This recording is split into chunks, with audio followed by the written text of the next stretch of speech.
Bonjour à tous, bienvenue à cette nouvelle communication. Alors avant de débuter, naturellement, je souhaite me présenter.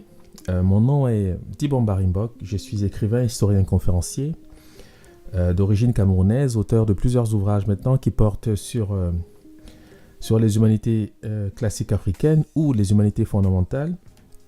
Et mon travail porte essentiellement sur, disons ces dernières années en tous les cas, porte essentiellement sur les relations que l'Égypte pharaonique entretient avec les peuples qui vivent actuellement au sud du Sahara. Alors, j'ai le plaisir en fait, depuis quelques jours maintenant, de vous entretenir sur une revue nouvellement parue, qui est une revue qui a pour titre Kumaba, qui en langue mandingue signifie la grande parole, mais qu'on traduit plus souvent par la grande palabre. Et donc c'est une revue importante. La première édition est consacrée aux origines égyptiennes des Mandingues. Et j'en ai déjà parlé il y a quelques jours maintenant que j'en parle. Et pour tous ceux qui souhaitent naturellement s'abonner à cette revue qui est la vôtre, je le dis également, eh bien c'est à l'adresse lescahiers@gmail.com, lescahiers@gmail.com. Alors tout ce que nous allons voir aujourd'hui, le sujet est dense, vous le verrez.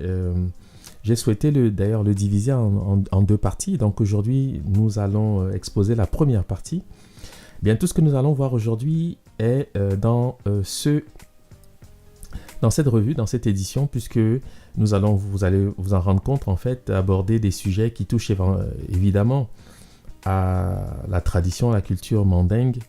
Et, sauf que cette première partie porte sur un sujet spécifique qui est, comme je l'ai annoncé il y a quelques heures maintenant, l'Immaculée Conception. L'Immaculée Conception qui est un concept important. Vous en avez certainement déjà entendu parler. Donc nous allons voir aujourd'hui de quoi il s'agit et nous allons essayer d'en saisir en fait les origines tout au moins. Voilà, donc comme je l'ai dit, cette communication est essentiellement basée sur les relations que l'Égypte pharaonique entretient avec les peuples mandingues. Sauf qu'ici, naturellement, vous avez une image que vous connaissez sans doute. C'est une vierge noire de Pologne. Et j'ai souhaité aborder cette communication par ce biais, pour l'unique raison que j'aime généralement partir du connu vers l'inconnu. Du connu vers l'inconnu. Aujourd'hui, il est plus aisé, naturellement, d'avoir des informations ce qui concerne les vierges. Bon, les vierges noires, c'est déjà un peu plus compliqué, mais en tous les cas, pour ceux qui cherchent un peu, il n'aurait pas de très très grandes difficultés à avoir des informations pour ce qui concerne les vierges noires. Et naturellement, sans aborder la question des origines des vierges noires, j'ai voulu quand même commencer par là, car c'est quand même une image, une icône aujourd'hui qui existe, qui est honorée par l'Église catholique romaine et également l'Église orthodoxe. Et c'est une vierge qui a une particularité, c'est qu'elle porte une balafre.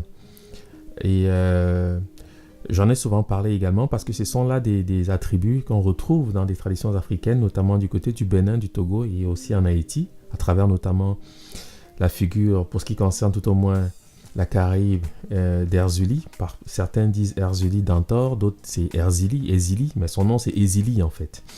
Et c'est un nom qui a naturellement ses souches en Afrique, puisque du point de vue étymologique, j'ai déjà eu à faire des conférences sur la figure d'Ezili, notamment les origines du vaudou, et j'en ai souvent parlé, donc je ne reviendrai pas ici nécessairement, mais en tous les cas, c'est pour faire comme ça des liens qui sont intéressants. Et cette image est aussi importante parce que ici, la Vierge est recouverte d'un voile qui a pour motif la fleur de lys. D'accord ? Donc, c'est quelque chose d'important. Je vais vous en parler un peu, sans y insister, mais simplement parce qu'il faut comprendre que il y a là un symbolisme très fort, en fait, qui se rattache évidemment, vous allez vous en rendre compte à l'Égypte pharaonique, notamment à la vallée du Nil et à l'image des des déesses, on mettrait des guillemets, de la vallée du Nil. Voilà. Donc c'est un peu le sujet que nous allons aborder aujourd'hui. Le thème général, c'est ce concept d'Immaculée Conception. Nous allons en saisir l'origine et la signification précise. Et voilà, dans la seconde partie, éventuellement, j'imagine la semaine prochaine, éventuellement, tout dépendra naturellement du temps que nous pouvons disposer. Et nous aborderons plus en détail donc cette figure dans le mandé, parce que je vais arriver au seuil d'une figure du mandé sans aborder vraiment le sujet. Mais en tous les cas, pour ceux qui ont la revue, bien, ils pourront trouver toute l'information que nous ne ferons que survoler ici. Et même s'il en manque, naturellement, lorsqu'on écrit, on est toujours c'est toujours beaucoup plus facile de donner des références et d'aller dans des détails. Mais dans une communication comme celle-ci, que je ne souhaite pas longue, voilà, donc je vais simplement aborder certains aspects, mais cela suffira pour comprendre tout au moins le sujet du jour qui est l'Immaculée Conception.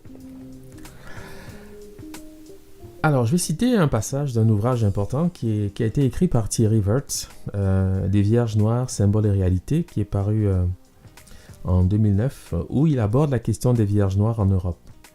Il dit ceci: la plupart des sanctuaires mariaux importants où se déroulaient les grands pèlerinages et la majorité des hauts lieux de spiritualité abritaient une Vierge Noire. La plupart des sanctuaires mariaux importants où se déroulaient les grands pèlerinages et la majorité des hauts lieux de spiritualité abritaient une Vierge Noire. Ces statues dont le visage et parfois les mains ont été peints en noir sont les objets de culte et de la vénération des fidèles et des pèlerins qui parfois parcouraient des centaines de kilomètres à pied pour leur rendre hommage. On peut dire que certains sanctuaires étaient des stars du pèlerinage. Ainsi, celui du Puy, qui vit défiler 5 papes et 14 rois de France. Chaque jour, des centaines de pèlerins se pressent pour s'agenouiller devant la Vierge. La plupart des sanctuaires mariaux importants où se déroulaient les grands pèlerinages et la majorité des hauts lieux de spiritualité abritaient une Vierge Noire.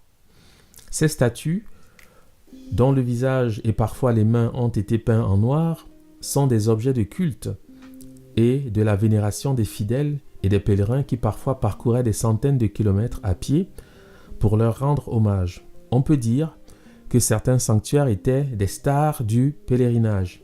Ainsi, celui du Puy, qui vit défiler 5 papes et 14 rois de France.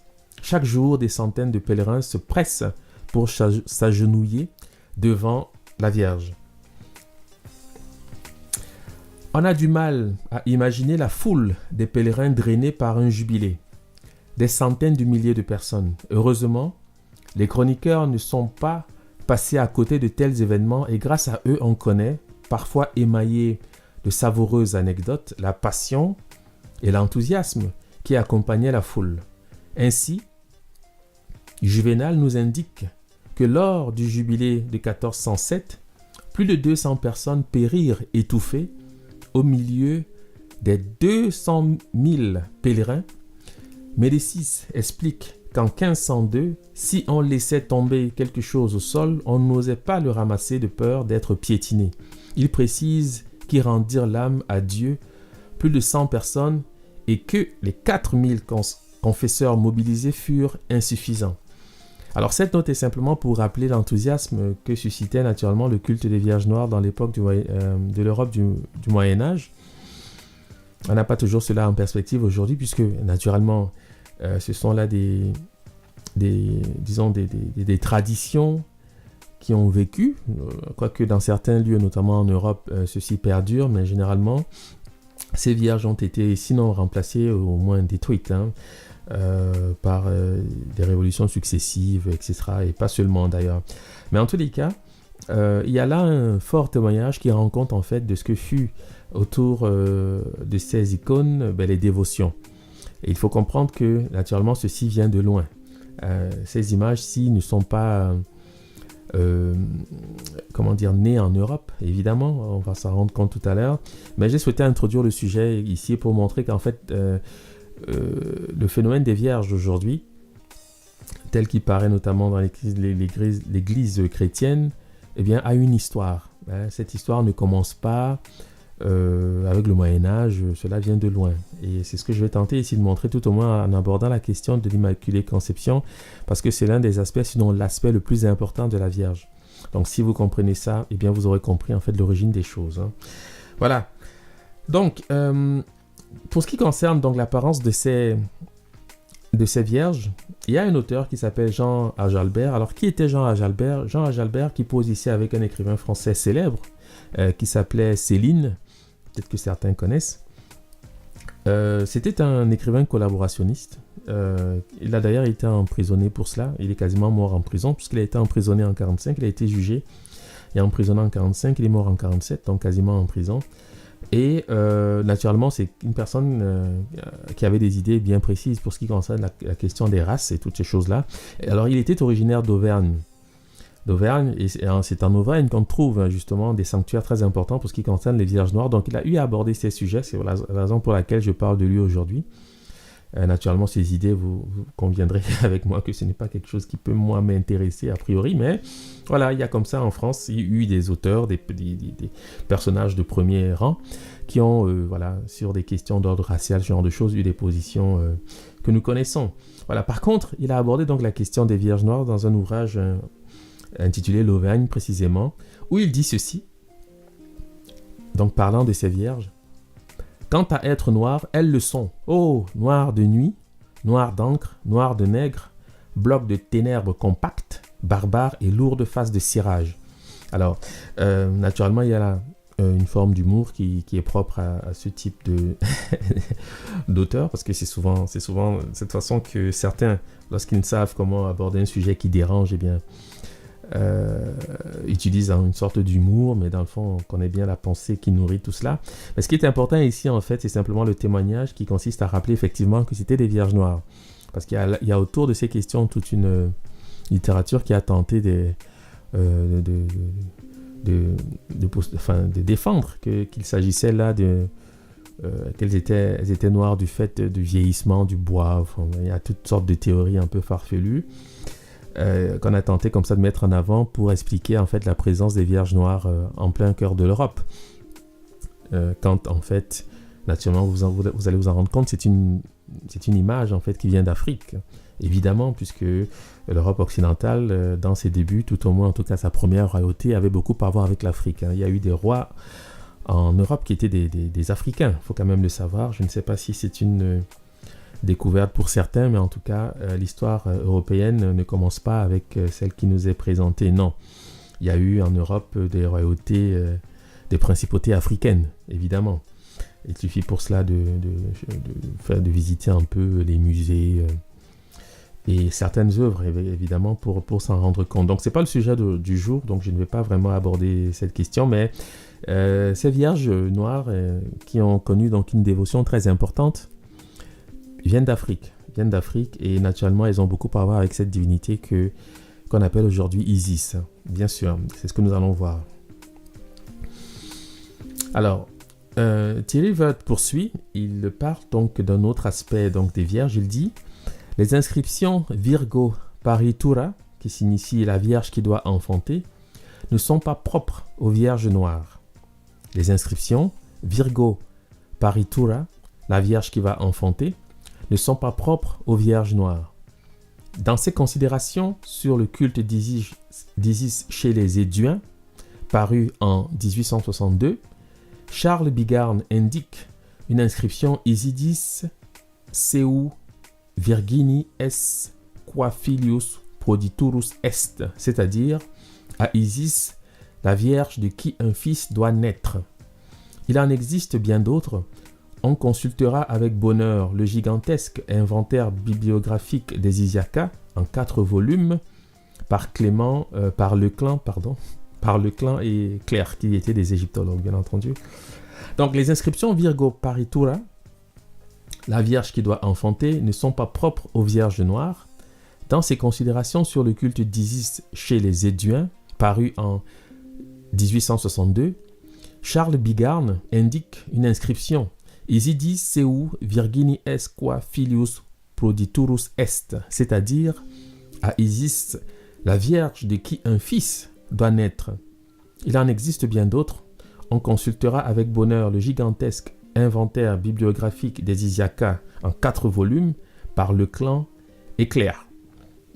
Alors, ce qui est intéressant ici, naturellement, c'est que nous avons ici une référence précise sur, évidemment, le discours qui entoure l'image de la Vierge, puisqu'elle est essentiellement populaire du fait qu'elle enfante. Elle enfante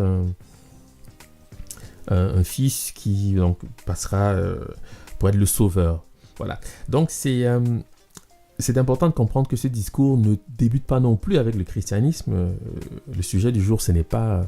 Le but de cette communication n'est pas naturellement de parler du christianisme, mais c'est simplement pour partir de ce que vous connaissez, parce qu'en réalité, évidemment, il est aujourd'hui beaucoup plus aisé d'avoir de l'information sur la Vierge Marie du christianisme et l'enfant Jésus que sur les Vierges noires et éventuellement même sur Isis et son fils que certains appellent Horus. Donc c'est beaucoup plus facile. Alors moi j'ai voulu comme ça introduire le sujet en montrant qu'Isis avait déjà autour d'elle en fait tous les attributs qu'il faut et tout le discours qu'il faut en fait pour y voir naturellement l'image canonique, si je puis dire, je mettrai des guillemets, l'image canonique de la Vierge. Et c'est elle effectivement qui va donner naissance à toutes les Vierges que nous rencontrons en Europe, voilà, en Amérique, etc. Donc c'est elle. C'est toujours la même. Naturellement, l'apparence peut changer, parce qu'il y a toujours un phénomène comme ça d'adaptation, mais le fond de la chose est aisément reconnaissable. Voilà. Donc, alors, la note de Wirth parle des Éduins. Donc, j'ai voulu vous montrer en fait de quoi on parle quand on parle des Éduins, parce qu'on n'a pas toujours présent à l'esprit qu'en Europe, il y a eu des tribus, notamment en France. Même si aujourd'hui, c'est un discours qui n'est plus très mis en avant du fait de la République, un ensemble de choses. Mais il faut comprendre, il faut savoir qu'en France, évidemment, il y a des tribus. On peut le dire de cette façon, des ethnies. Sauf que c'est souvent mis en avant en Afrique du fait de la colonisation, puisque c'est un outil qui a vocation à, disons, à diviser. Voilà, donc on utilise cette arme contre des populations, contre le projet national.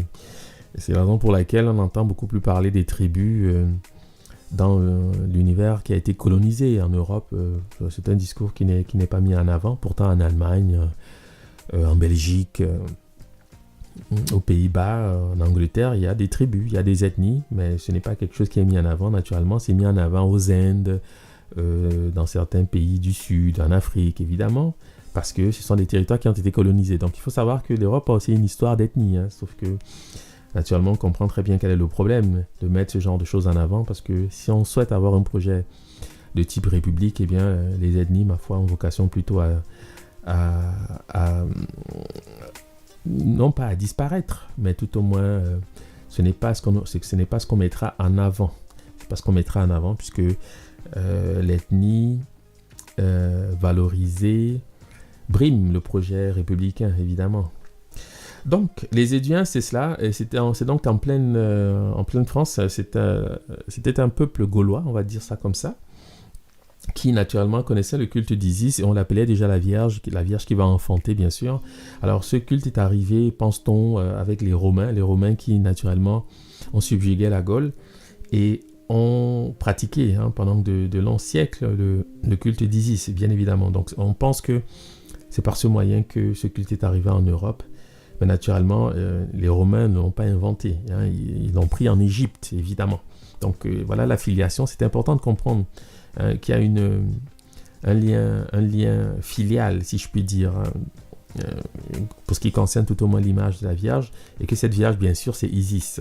Bon, c'est le terme qu'on emploie aujourd'hui pour la désigner, parce que les Grecs et les Latins ont utilisé ce terme, mais vous conviendrez, vous le savez, j'en ai souvent parlé, que c'est un nom qui a des correspondants en Afrique. On ne dit pas toujours Isis, parce que c'est une forme plutôt grécisée.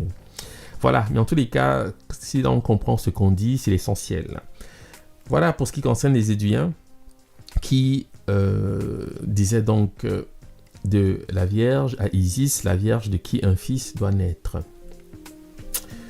Voilà, donc, naturellement, aujourd'hui, effectivement, l'iconographie consacrée à la Vierge Vous la connaissez, donc c'est pas la peine de la commenter. C'est une vierge à l'enfant, donc une femme qui porte un enfant.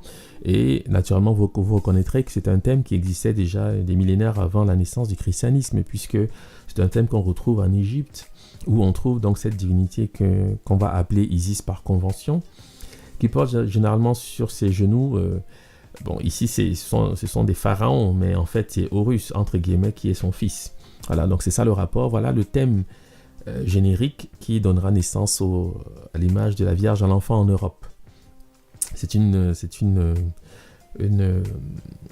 correspondance aisée. Hein. Je pense que ce n'est pas nécessaire d'insister. Alors moi, je parlerai plutôt d'adaptation parce que souvent, le terme qu'on entend, c'est falsification, ce genre de choses. Moi, je n'utilise pas ces termes pour l'unique raison que je pense qu'en réalité, ceux qui ont célébré la Vierge Noire en Europe l'ont fait, ils étaient bien disposés, on va dire. C'est peut-être plus tard qu'il y a eu comme ça une sorte d'évolution du fait l'avènement d'un discours racialiste dans les sociétés occidentales, notamment pour ce qui concerne la France évidemment, la question du colonialisme, la question de l'esclavage, etc. Donc il fallait coloniser, dominer, opprimer certaines populations qui naturellement avaient une apparence qui était celle de ces vierges. Donc on a bien compris que ça posait nécessairement un problème à certains idéologues qui avaient du mal à justifier auprès des ouailles le fait que cette vierge soit noire quand c'est la femme noire qu'on traite en esclave ou en colonisé. Donc c'était un problème. Et évidemment, cette perspective a encouragé certaines sociétés religieuses, évidemment, de procéder à quelques adaptations, on va dire ça comme ça. Mais moi, je ne parlerai pas de falsification parce que à ce stade-là, ce n'est plus de la falsification, c'est simplement le fait de vouloir masquer une forme de réalité qui est évidente. Je pense que c'est pas la peine d'en rajouter. Voilà, je le pense. Et je le dis comme ça parce que je sais que les Latins ou les Grecs qui ont honoré Isis le faisaient en conscience et ils avaient un profond respect précisément pour cette figure. Voilà, donc c'est simplement dans la suite que évidemment il y a eu une sorte d'évolution qui peut s'expliquer du fait de l'histoire, mais il faut vis-à-vis de cela avoir un discours intelligent et comprendre que ces phénomènes d'adaptation, on représente la divinité à notre image. Donc voilà pourquoi elle peut avoir l'aspect d'une femme européenne, quand au fond c'est une africaine. Bon. Mais c'est simplement une sorte d'adaptation. Voilà, donc nous allons maintenant rentrer dans le vif du sujet par une définition. Parce que la notion d'immaculée conception est souvent mal comprise. Parce que généralement on associe ce qu'on appelle immaculée conception à la naissance virginale. C'est-à-dire à la naissance du personnage biblique de Jésus. Quand cela n'a rien, il n'y a pas de rapport entre l'Immaculée Conception et la naissance de Jésus. Aucun rapport. D'accord ? Donc c'est une mauvaise compréhension de la chose. Parce que quand on parle généralement d'Immaculée Conception, on pense qu'on parle ici de la conception de Jésus. Non. Alors, qu'est-ce que c'est que l'Immaculée Conception ? L'Immaculée Conception, c'est la conception de la Vierge Marie. Ici, je donne une définition d'après ce que dit l'Église catholique romaine. D'accord ? L'Immaculée Conception, c'est quoi ? C'est la conception de la Vierge Marie sans tache, c'est-à-dire exempte du péché originel. Il s'agit d'un dogme de l'Église catholique qui a été proclamé le 8 décembre 1854 par le pape Pie IX, par la bulle Ineffabilis Deus, mais cette croyance existait déjà chez les pères de l'Église au IVe siècle. Elle est souvent confondue par erreur, c'est ce que je disais, avec la conception virginale de Jésus-Christ, c'est-à-dire le dogme de l'incarnation. Mais elle ne concerne que la conception de Marie elle-même. Donc c'est important de le comprendre, vraiment c'est fondamental. L'Immaculée Conception concerne la conception de Marie elle-même et non la conception de Jésus, c'est-à-dire l'Immaculée Conception concerne on va dire la conception de Marie, ok, de l'image de la Vierge, ok, qui est réputée être sans tache, et non la conception du personnage biblique de Jésus. Il faut faire cette Il faut admettre cette nuance, parce que dans le discours commun, on a souvent tendance à croire que lorsqu'on parle d'Immaculée Conception, on parle ici de l'incarnation, c'est-à-dire de la naissance virginale. Mais ça n'a rien à voir. Ça n'a rien à voir. L'Immaculée Conception concerne la conception de Marie elle-même. C'est là toute la clé, vous allez comprendre. D'accord ? Bon, ici, je présente rapidement le pape en question. Hein. C'était le 255e pape. Et vous voyez que, en fait, c'est un dogme qui a été élevé à une certaine époque, relativement récente, au 19e siècle, ce qui n'est rien, mais présent déjà, dit-on, chez les pères de l'Église au 4e siècle. Mais vous allez comprendre qu'en réalité, évidemment, ce pape n'a pas inventé, il n'a pas eu comme ça une vision inspirée, non. Ça vient de loin parce qu'on ne peut pas concevoir la Vierge autrement que de cette manière. Et on va comprendre pourquoi. Mais je tenais quand même à montrer qu'il y a là quelque chose de relativement récent qui va apparaître comme ça dans l'Église catholique. Aujourd'hui, bien sûr, tout le monde pense que ça a toujours été comme ça. Non, il y a eu de nombreuses réformes dans l'Église catholique romaine qui a conduit à la séquence des dogmes qui est aujourd'hui présente dans cette obédience, on va dire, dans cette tradition, je ne sais pas comment le dire, mais vous comprenez l'idée. Et c'est donc important de comprendre que ce n'est pas quelque chose qui sort de rien. Hein. C'est une tradition qui tente de coller. Hein. L'Église catholique romaine tente et s'inspire d'une tradition qui l'a précédée. D'accord ? Parce que les pères de l'Église, évidemment, au IVe siècle, ils sont encore très imprégnés de ce que fut la religiosité dans le bassin méditerranéen, évidemment. Et Isis y tenait une place de premier ordre. Donc c'est important de comprendre que tout cela vient de là. Mais en tous les cas, je pense que ce n'est pas un scoop, hein, ce que je dis, parce qu'il faut bien comprendre qu'aujourd'hui, pour ceux qui sont un minimum curieux, eh bien, on a déjà compris que la Vierge Marie n'est qu'une adaptation tardive, en fait, de ce que fut non seulement Isis, mais à travers elle, toutes les déesses de l'Antiquité. Toutes les déesses de l'Antiquité, hein, quelles qu'elles soient, c'est toujours Isis. Bon, je dis Isis, mais je mettrai des guillemets, ça c'est pour résumer, mais en fait, vous allez voir qu'aujourd'hui, la chose paraît beaucoup plus évidente, et qu'en Égypte, lorsqu'on parle des divinités féminines notamment, comme ça on multiplie les images pour singulariser certains aspects, mais on a toujours affaire au même concept. Et je vais tenter de le montrer ici, à travers précisément le concept d'Immaculée Conception, c'est-à-dire la conception de la Vierge elle-même. Alors, déjà, il faut installer la scène, d'accord ? Parce que vous devez comprendre que tout se passe dans le delta. Parce que le delta, c'était vraiment le domaine, le delta du Nil, hein, j'entends, c'était le domaine privilégié de la Vierge. Le delta avait en tout cas la Basse-Égypte, avait une capitale, une capitale qu'on appelle Saïs. En copte, c'est son nom, mais aujourd'hui, on va dire Saïs.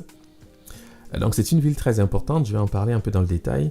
Vous devez savoir que l'Égypte pharaonique a fonctionné selon une dialectique politique qui opposait la Haute à la Basse-Égypte. La Haute-Égypte était représentée par une plante qu'on appelle un jonc, voilà.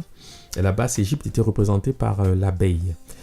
Et pourquoi je présente ici l'abeille ? C'est simplement pour vous dire qu'il y a une relation entre le vêtement que porte la Vierge ici, qui représente des fleurs de lys, et l'abeille. Parce que vous allez voir, je vais le montrer tout à l'heure, que en fait, ces fleurs de lys qui paraissent sur le vêtement de la Vierge, c'est une évolution qui vient de l'abeille. C'est l'image de l'abeille en fait qui a été retravaillée. Et voilà. Et c'est la fleur de lys qui, vous le savez, est le symbole, hein, de la royauté française.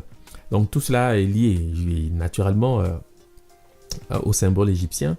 Et j'ai voulu vous montrer cette carte parce que dans la revue, et naturellement j'en parle dans le détail, notamment de la ville de Bouto, je ne vais pas en parler aujourd'hui, Bouziris évidemment, donc Boubastis qui est une ville très importante aussi, c'était des lieux très importants, c'était des villes très importantes, mais Saïs était la capitale, et c'est pour cette raison que je vais focaliser aujourd'hui sur la ville de Saïs, dans le delta, qui était une ville vraiment très importante, hein. Je le dis, si j'insiste, c'est parce que c'était important de marquer un arrêt pour, en tout au moins enregistrer l'information que je tente de diffuser. C'est-à-dire qu'il faut vraiment porter une attention spécifique au delta. Le delta, c'était le domaine privilégié de la Vierge. Ça s'explique par la géographie, ça s'explique par un ensemble de choses que je ne vais pas aborder aujourd'hui. Et c'est également dans le delta qu'on trouvait un endroit, on va dire ça comme ça, qu'on appelle les marais de Kémis. C'est un endroit qui n'a jamais été localisé. Je ne vais pas en parler aujourd'hui non plus parce que j'en parle un peu j'en parle dans le détail dans la revue puisque c'est une graphie qui existe et je la traite d'après la méthode Kuma pour montrer de quoi on parle. Vous devez comprendre que c'est un lieu mythique qui n'existe pas dans la vraie vie. C'est un lieu qui se rapporte à un concept bien spécifique, les marais de Kémis. Qui était réputé être près de la ville de Bouto. Bouto qui est une ville en fait qui était consacrée à une divinité que l'égyptologie appelle Wadjet. C'est une divinité, on va dire, représentée sous la forme d'un cobra. Voilà. Mais je sais que disant cela, c'est incomplet parce que personnellement, et je vous invite également à avoir cette attitude, il ne faut jamais se contenter de ce type de discours, c'est-à-dire Wadjet, déesse cobra. Non, ça ne veut absolument rien dire. C'est une forme d'introduction que propose l'égyptologie, mais il faut traiter les choses d'après les graphies égyptiennes et là, naturellement, cela permet de mieux comprendre. Et c'est ce que nous faisons, c'est ce que je fais notamment dans cette graphie puisque je parle très largement de la Vierge, puisque la Vierge, vous allez vous en rendre compte, c'est une image qui existe dans le Mandé et qu'on abordera dans la seconde partie de cette communication. Voilà. Donc, je l'ai dit, la fleur de lys, en fait, c'est la métamorphose de l'abeille. C'est cette image que vous voyez ici, en fait, c'est un calque qui provient d'une œuvre importante qui a été écrite par un écrivain qui s'appelle Yorgis Baltrushaitis. Le titre de l'ouvrage, c'est Les perspectives dépravées, tome 3, la quête d'Isis. C'est un ouvrage important pour ceux qui ont cette possibilité. Je vous invite à le lire parce que c'est un ouvrage important. Il est intéressant. Et dans cet ouvrage, précisément, il montre donc cette image qui présente l'évolution de l'abeille qui va donc donner plus tardivement ce qui va devenir donc cette fleur de lys. Mais sachez que c'est une abeille. Et l'abeille est associée à la Vierge. On va le voir tout à l'heure. Pourquoi ? On va le voir tout à l'heure. D'accord ? Et l'abeille, évidemment, qui incarne le delta du Nil. Et je l'ai dit, le delta, c'était vraiment le domaine de la Vierge, le domaine privilégié de la Vierge, d'Isis. Okay, parce que c'est là qu'elle va vivre on va dire sa grossesse, d'après ce que dit le mythe. Et elle va enfanter également dans le delta et elle va élever également Horus dans le delta. Okay, donc tout se passait dans le delta et naturellement le delta avait pour capitale Saïs. C'est la raison pour laquelle je vais focaliser aujourd'hui sur cette ville pour vous montrer en fait de quoi il s'agit précisément. Voilà. Donc la première chose que vous devez savoir, c'est que en Égypte antique, il existe une image importante pour représenter la Vierge, ou tout au moins pour représenter les déesses féminines du panthéon égyptien. C'est l'image de la lionne. Alors, pour représenter les divinités féminines, vous allez voir que ce n'est qu'une divinité. En fait, on multiplie les images, mais c'est toujours la même chose. Quand on va au vocabulaire, c'est toujours la même chose. Vous allez voir pourquoi les ancêtres de la vallée du Nil ont utilisé donc l'image de la lionne. Alors, il y avait généralement 3 manières de représenter la Vierge. Quand je dis la Vierge, pensez Isis, parce que c'est d'elle que je vais parler maintenant, ok ? Puisqu'on rentre maintenant dans l'origine des choses, et notamment dans la vallée du Nil. Il y avait 3 manières de la représenter, soit sous la forme d'un bovidé, donc une vache, on va dire ça comme ça, une vache, un bovidé, une génisse, soit sous la forme d'un milan, qui est un rapace, qui s'apparente à l'épervier au faucon, soit sous la forme d'une lionne, mais plus souvent sous la forme d'une lionne, sauf que Isis, elle, en général, ne paraît pas de cette manière. Elle paraît plutôt sous la forme d'un milan, éventuellement sous la forme d'une génisse. Mais la génisse est plus souvent accordée à une divinité qu'on appelle Hathor, mais sachez que c'est toujours Isis. Je dis Isis parce que c'est elle qui va demeurer dans les temps, ok ? C'est elle qui va vraiment... C'est cette image qui va rester. Mais sachez que toutes les déesses sont Isis. Hathor, c'est Isis. Sekhmet, Tefnut, Wadjet, etc. C'est toujours Isis.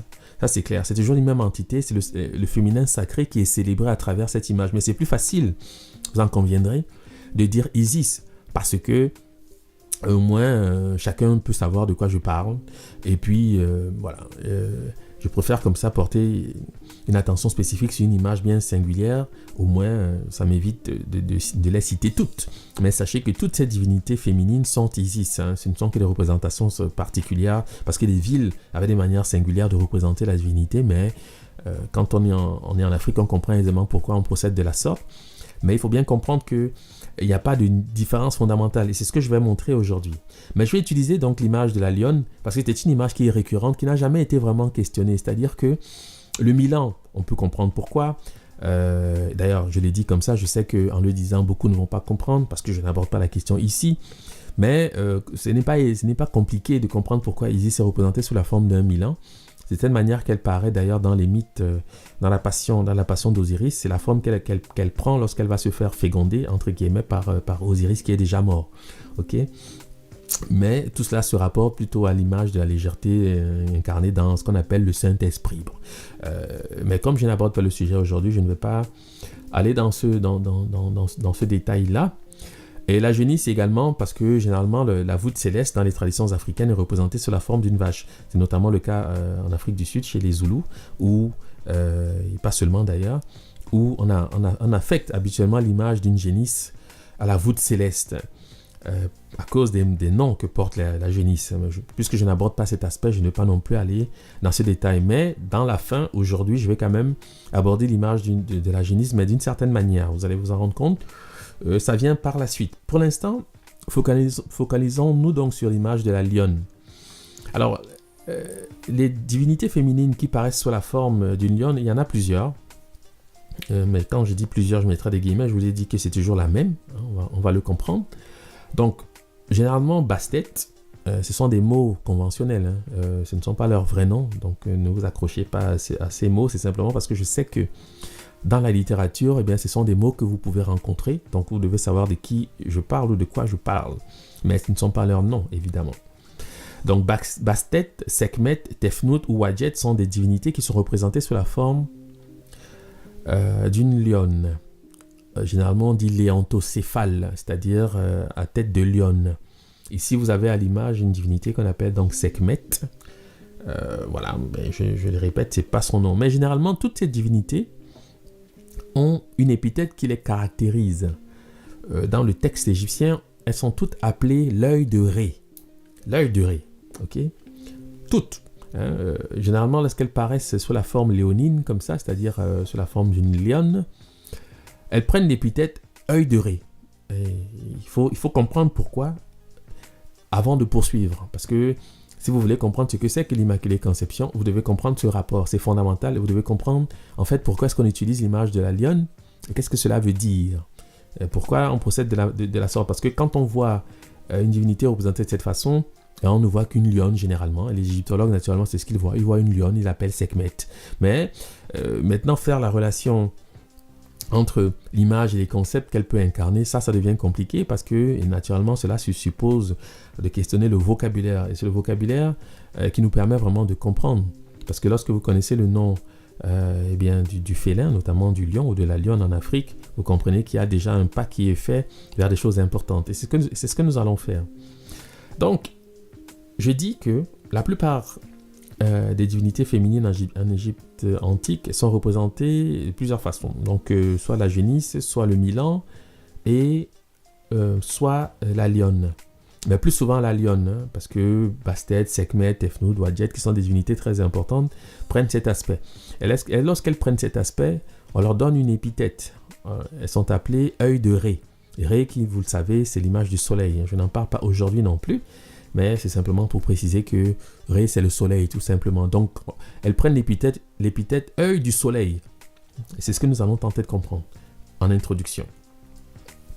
Naturellement, le lion porte un nom en égyptien pharaonique. En fait, il y a plusieurs façons de rendre compte du nom du lion. Il y a une manière d'appeler le lion qu'on trouve dans un dictionnaire, le dictionnaire de Wallis Budge, qui présente cette graphie. Et c'est cette graphie, en fait, qui rend compte du nom du lion dans les langues africaines. Parce que plus généralement, le lion est translitéré Maï. C'est une manière... c'est une translittération qui correspond au copte moui pour dire le lion ou la lionne, mais c'est un aspect important qui se rapporte à d'autres considération pour ce qui se rapporte aux divinités féminines du panthéon égyptien. Je n'aborde pas ces aspects aujourd'hui.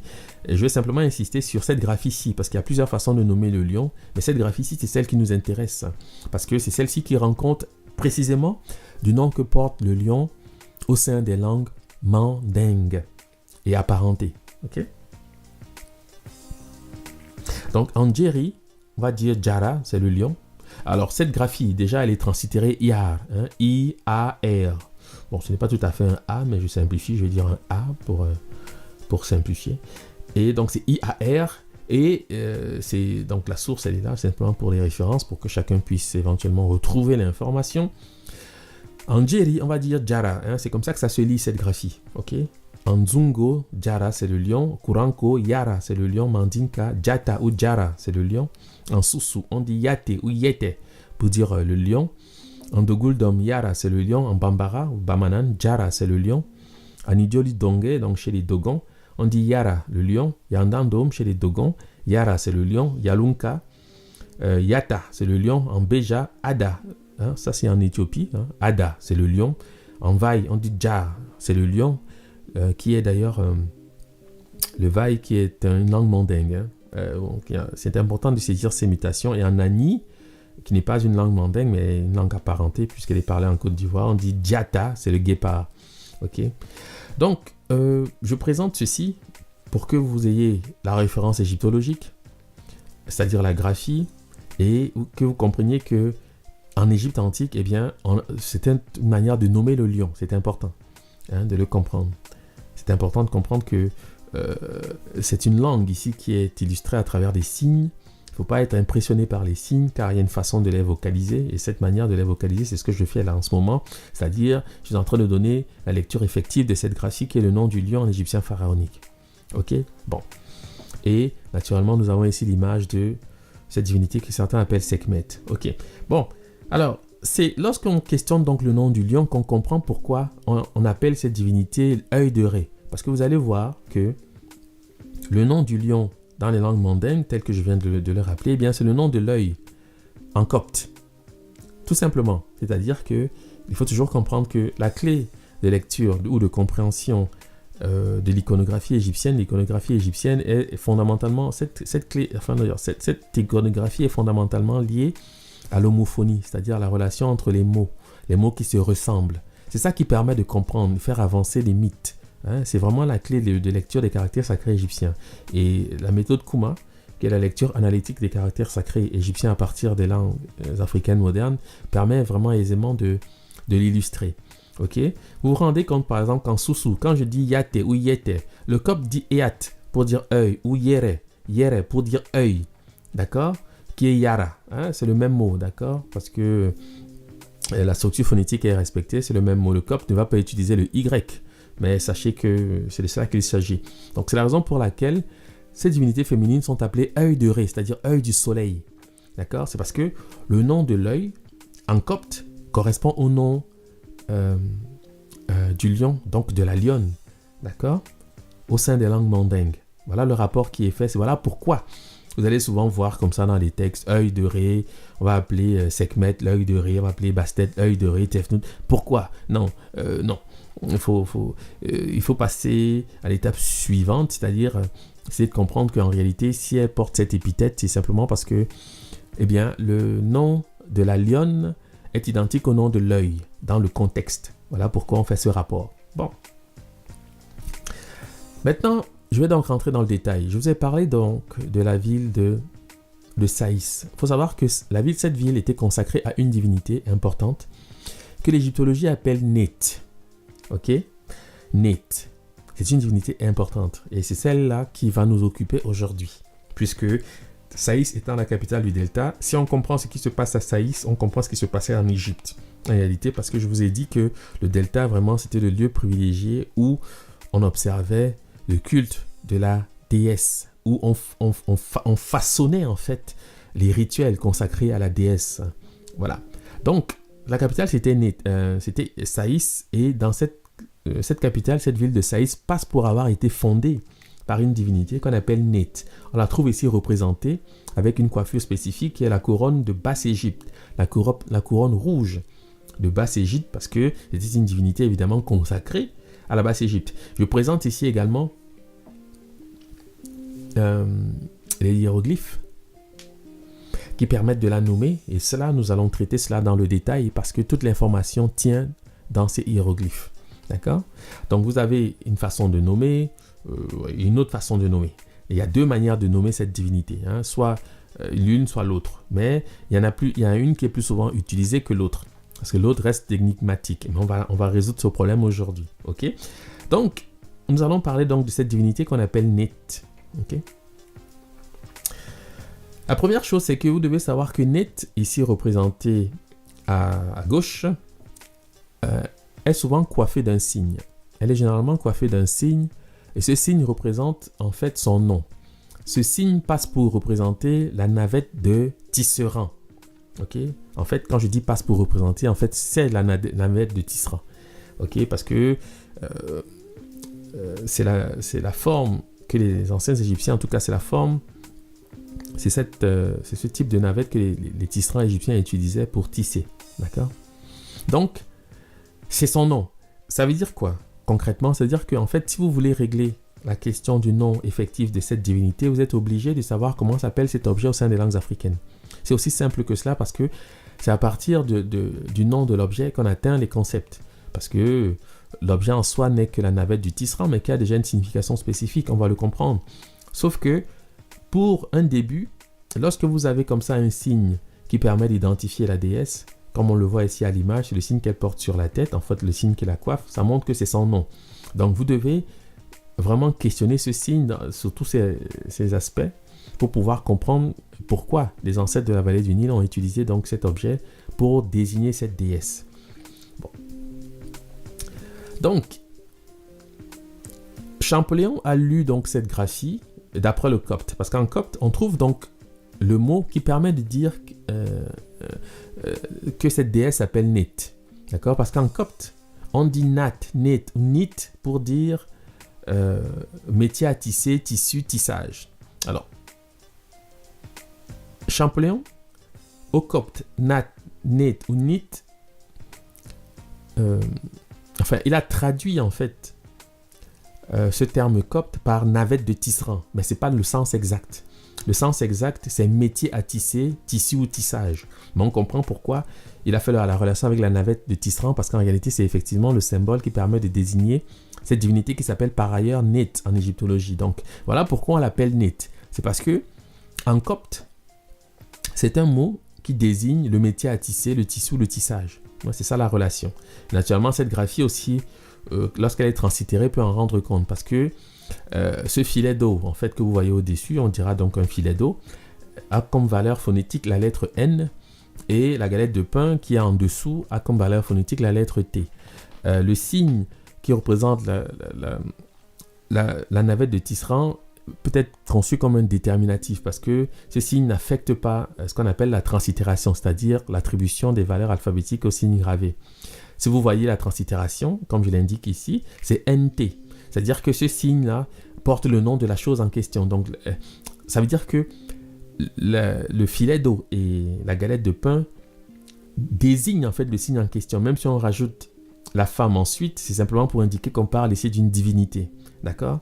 Mais ce signe a valeur de déterminatif. C'est-à-dire que si vous connaissez le nom que porte la navette de Tisserand, eh bien, vous avez solutionné le nom de la déesse par la même occasion. Ok? Donc, copte, Nat, Nit, Nit, que Champollion traduit par navette de Tisserand et qui désigne en réalité le métier à tisser, le tissu ou le tissage, et donne notamment en copte Nat Kalos. Nat Kalos pour dire la toile d'araignée. Ok? Nat Kalos pour dire la toile d'araignée. Alors, je vais citer maintenant un auteur qui s'appelle Max Dunker, qui a publié un ouvrage intitulé Histoire de l'Antiquité en 1874, où il parle effectivement de Nit et il présente en fait, disons, tous les aspects, les principaux aspects de la déesse.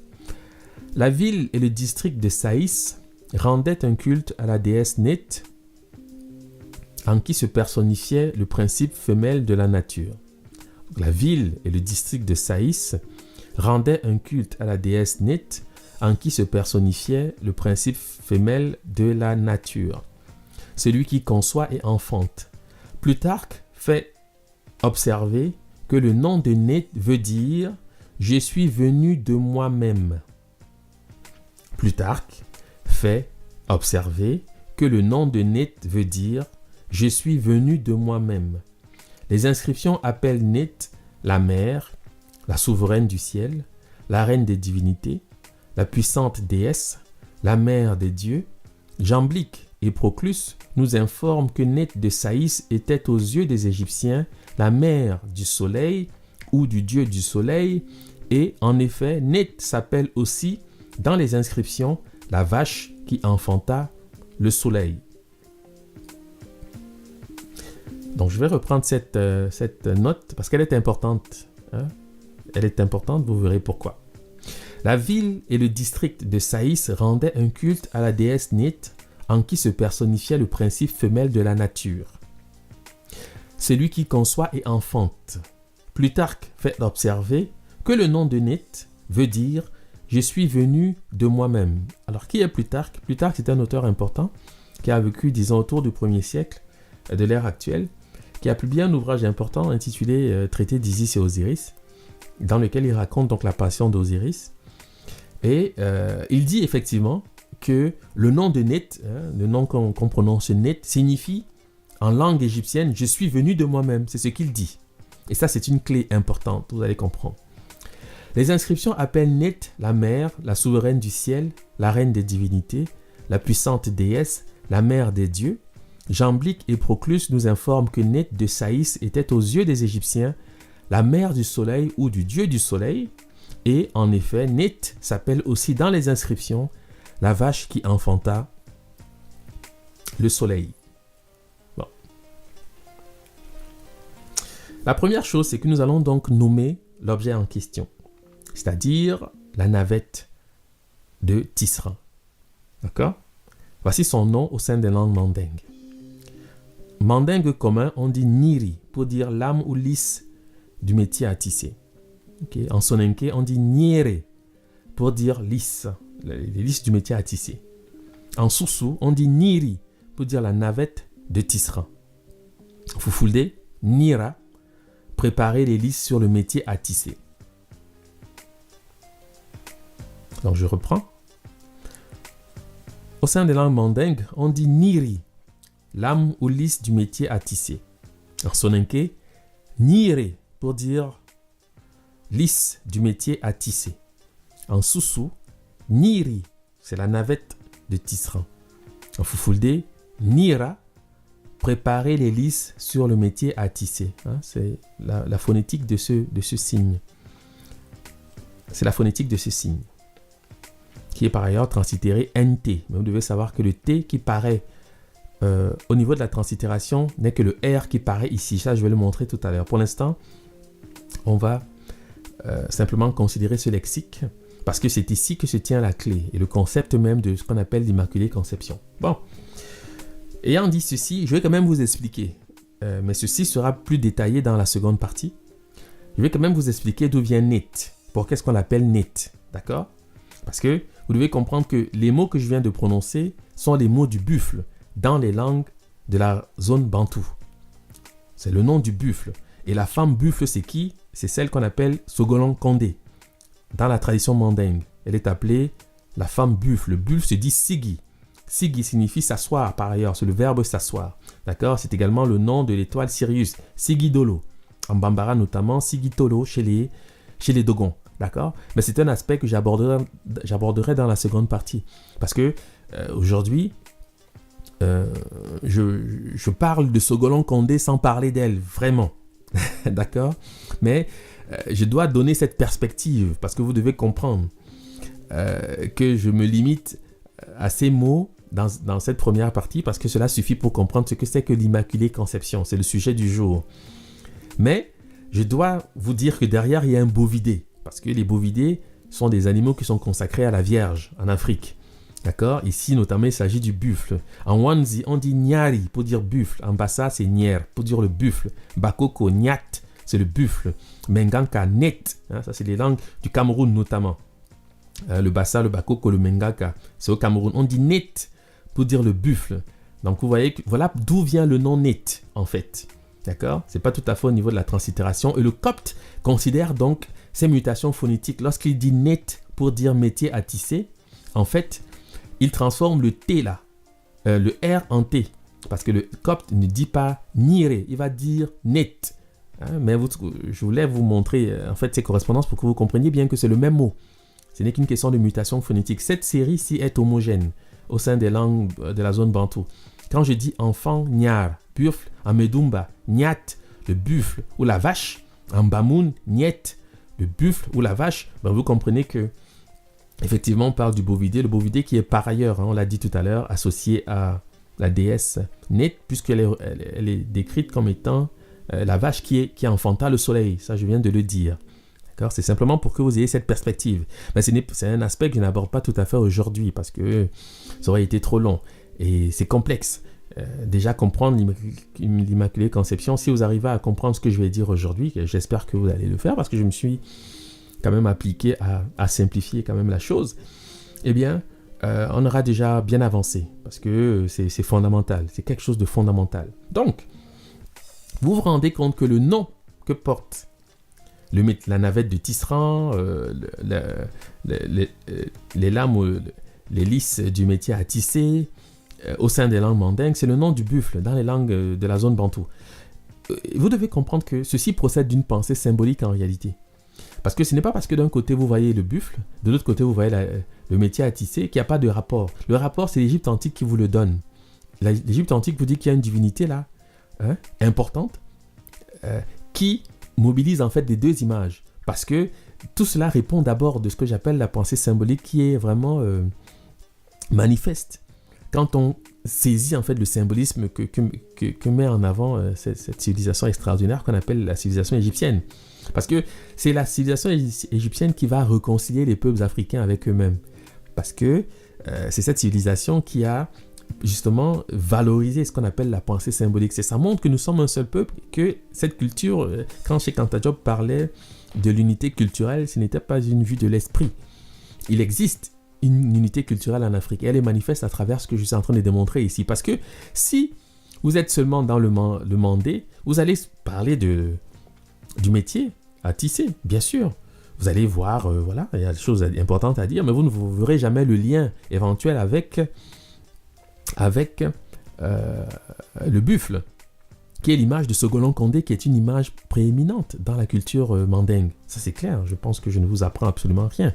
Donc, pour comprendre le lien avec le buffle, vous êtes obligé d'aller du côté des Bantous. Là, vous allez comprendre qu'en réalité, eh bien, c'est une image qui a existé depuis très longtemps. Parce qu'elle a été formée à une époque où les peuples ne connaissaient pas cette distance ni cette différence qu'on observe aujourd'hui. Okay? Parce que c'est le nom du buffle, hein, et de la vache. Donc, de la génisse, etc. au sein des langues africaines, notamment les langues bantoues. Donc, en soninka, on dit niere, lisse. En wandi, on dit niare, le buffle. En bassa, niere, le buffle. Niat, etc.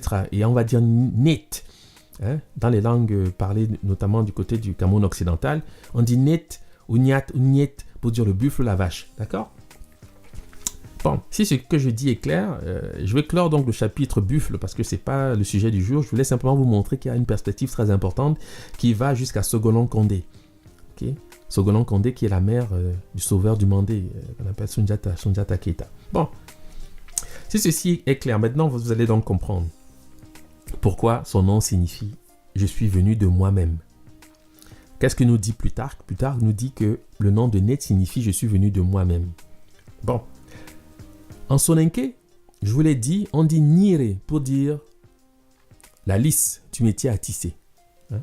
La lisse, donc c'est en fait une sorte, ça s'apparente à une navette. C'est pas tout à fait la navette, mais on comprend le lien, d'accord? Parce qu'en sous-sous, c'est le mot pour dire navette. Donc on comprend que tout cela concerne tout au moins le métier à tisser.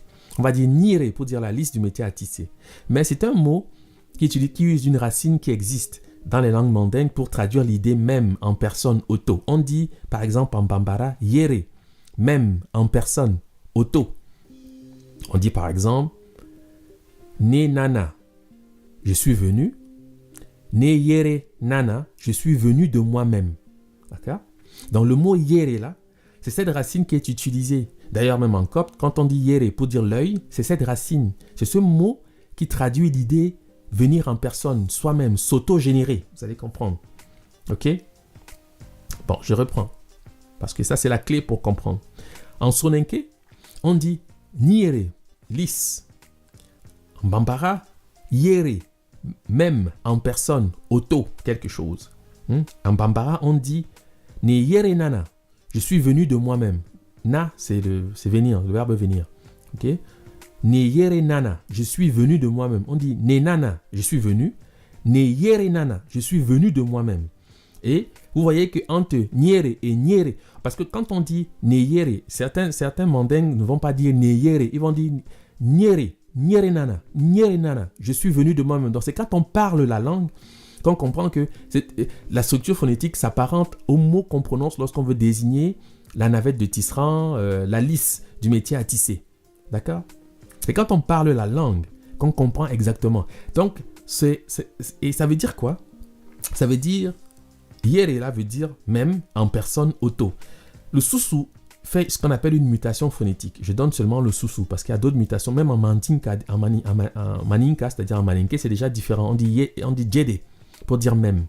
Mais je ne veux pas aller par ces lieux. J'aurai peut-être l'occasion d'y revenir pour l'instant. Focalisons-nous sur cette explication que je tente de donner ici, car c'est ce qui est important. En Soussou, on dit yété, soi-même, et yété, c'est le nom du lion. C'est la raison pour laquelle, ça c'est fondamental, c'est la raison pour laquelle on représente toutes les déesses, toutes ces déesses que vous voyez paraître dans le panthéon égyptien, avec l'apparence d'une lionne. C'est parce que le nom de la lionne signifie soi-même, même.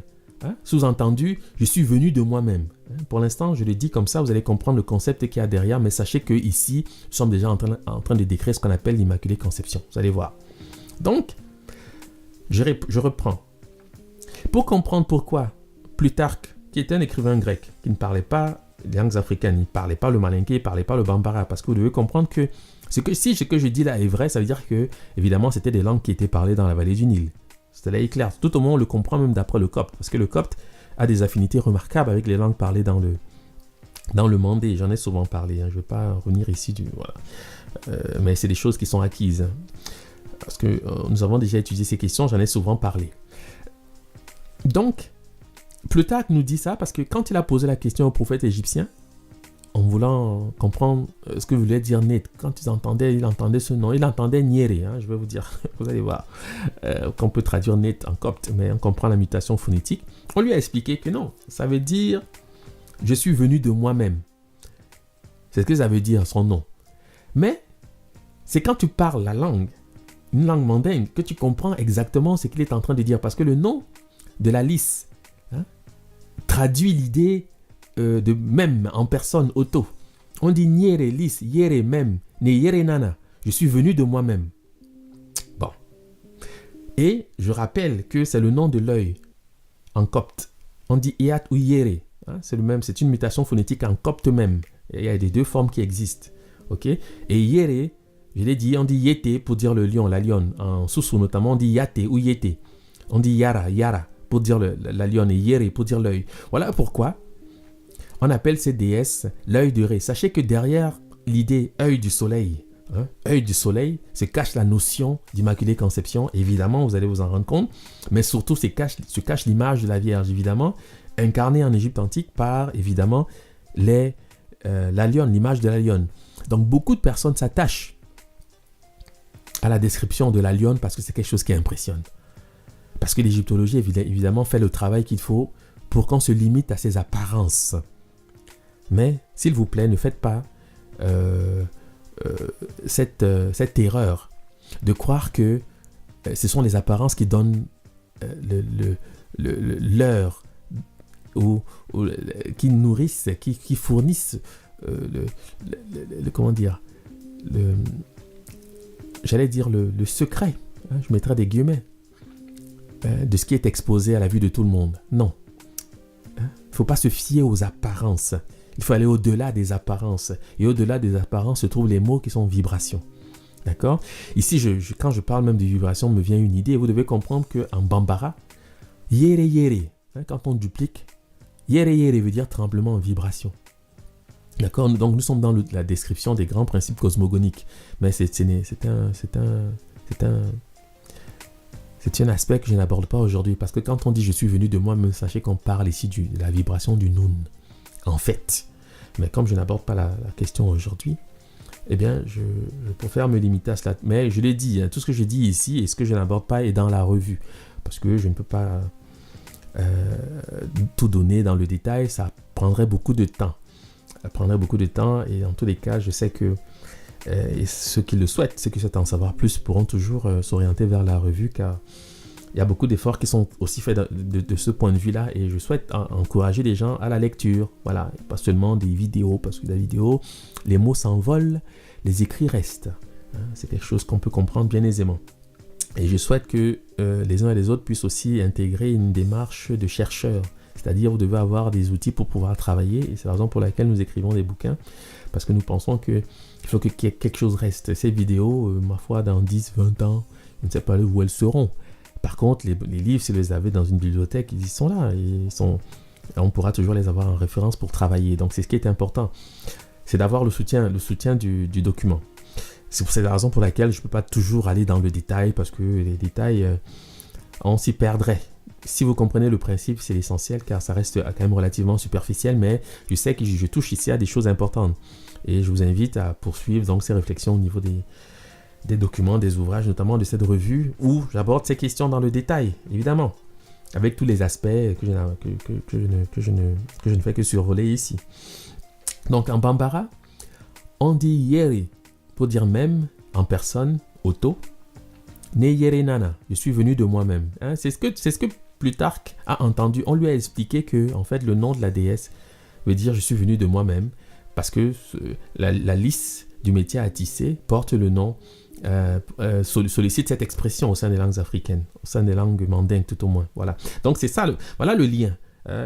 Donc Plutarque ne dit pas n'importe quoi. Il sait pourquoi il le dit. Et il le dit parce qu'il a été au contact des Africains qui parlaient cette langue. Et voilà. Donc voilà le rapport. C'est comme ça que vous devez le comprendre. C'est ce qui s'est passé. Et voilà pourquoi il y a un rapport avec l'œil également. Et voilà pourquoi on représente cette divinité avec l'image de la lionne. Parce que le lion s'appelle Yara. Okay? Yara, Yere, c'est le même mot. Okay? J'espère que chacun comprend. Donc, on peut vérifier ce que je dis de cette façon, en utilisant donc l'autre manière de nommer la déesse. Parce qu'on peut remplacer, vous le voyez, on peut remplacer la lisse ou la navette de tisserand par ce signe. Ce signe qui apparaît ici en forme de déterminatif, on va comprendre de quoi il s'agit. Déjà, je veux vous dire une chose, c'est que les égyptologues pensent que ce signe représente deux arcs qui sont noués. C'est faux. Ce n'est pas le cas, parce que ce ne sont pas des arcs ici qui sont représentés. Et je le dis d'autant plus et avec autorité parce que j'ai compris le principe, et avec la langue. Quand vous parlez une langue mandingue, vous comprenez bien aisément ce qu'ils ont représenté ici. Ce qu'ils ont représenté ici, j'ai tenté de trouver une image qui en rend plus ou moins compte dans les temps modernes. C'est une grille à fumer le poisson ou la viande. C'est une grille à fumer le poisson ou la viande. Ceux qui ont été souvent en Afrique verront que ce que j'ai dit là est vrai, parce que quand on fait des grillades au bord de la route en Afrique ou dans des lieux de grillade, on utilise une grille qui ressemble exactement à ce que le scribe a dessiné ici en position des déterminatifs. C'est une grille qui sert à griller ou à fumer le poisson ou la viande. Alors j'ai représenté comme ça, j'ai pris une image pour que vous puissiez visualiser la chose. Ça, c'est une image moderne, parce qu'en Afrique, bon, on n'utilise pas toujours ce type de grille. Généralement, ceux qui le font, parfois, c'est artisanal. Et effectivement, c'est une grille avec des crochets comme ça. On accroche... c'est une image, moi, que j'ai depuis petit. Ça ne me surprend vraiment pas. Quand j'ai vu ça, et j'ai comparé avec les dictionnaires des langues mandingues, j'ai compris. Cette grille porte un nom dans les langues mandingues. D'accord? En Bambara, par exemple, on dit Nyari pour dire grille pour fumer le poisson ou la viande. Et en soninké, on va dire Nyere pour dire la lisse du métier à tisser. Et parfois, on dit Nire ou Niri pour dire la navette du tisserand. Donc, c'est le même mot. Quand ils remplacent la navette du tisserand par la grille à fumer, c'est parce que la chose porte le même mot. Le même nom, pardon. Hein, l'objet porte le même nom. Donc ici, ce ne sont pas deux arcs noués. Parce que souvent, vous allez le lire dans les manuels d'égyptologie où on va prétendre que vous avez ici deux arcs. Ce n'est pas cela. Ce n'est pas cela. Et pourquoi on pense que ce sont des arcs? Parce qu'on représente parfois effectivement la déesse avec des arcs. Mais ça n'a rien à voir. Ça, c'est autre chose qu'on peut décrire aisément. Je trouve que je ne peux pas aller dans tous les sens. Ça vous mènerait dans des lieux qui nécessitent encore une mise en contexte. Bon. Donc, ce n'est pas cela. Ok? C'est Nyari. Et Nyari, en Bambara, d'ailleurs dans les langues mandingues, c'est aussi le nom du chat. Hein? On dit Yariwara pour dire le chat sauvage. Ok? Et le chat, c'est une image imminente qui est consacrée à une autre divinité qu'on appelle Bastet. C'est pour cette raison, je veux quand même que vous soyez au fait de quelque chose de fondamental. Ce n'est pas parce que vous voyez plusieurs divinités en Égypte représentées de plusieurs façons que vous avez plusieurs divinités, que c'est plusieurs déesses et que nous sommes dans un système polythéiste. Il faut vraiment vous émanciper de cette idée. C'est une idée qui est fausse. D'accord? Quand vous avez le vocabulaire et que vous savez comment les choses se prononcent dans la vraie vie, vous comprenez ça mais vraiment rapidement.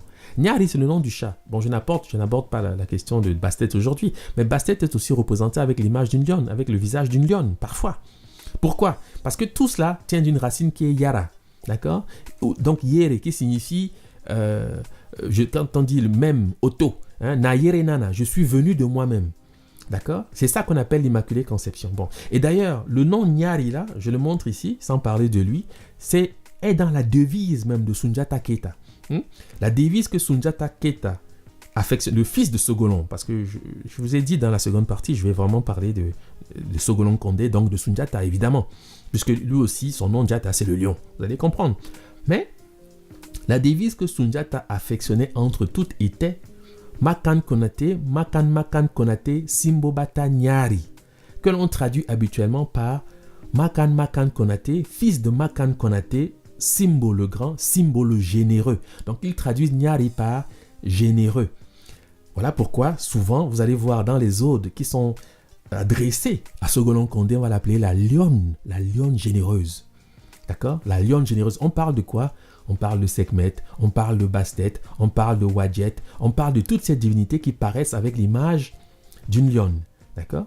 Vraiment, vous devez le savoir. C'est même dans les titres de Soundiata Keita, qui est vraiment... c'est tout un concept. C'est avec humilité vraiment que je le dis. C'est-à-dire, je remercie ces traditionalistes, parce que c'est le terme qu'on emploie pour les désigner en français. Hein, c'est Djeli. Et autour d'eux, toutes ces personnes soucieuses de maintenir une certaine authenticité, du point de vue de la culture, la religion, la tradition, d'avoir porté de jusqu'à nous vraiment ces noms.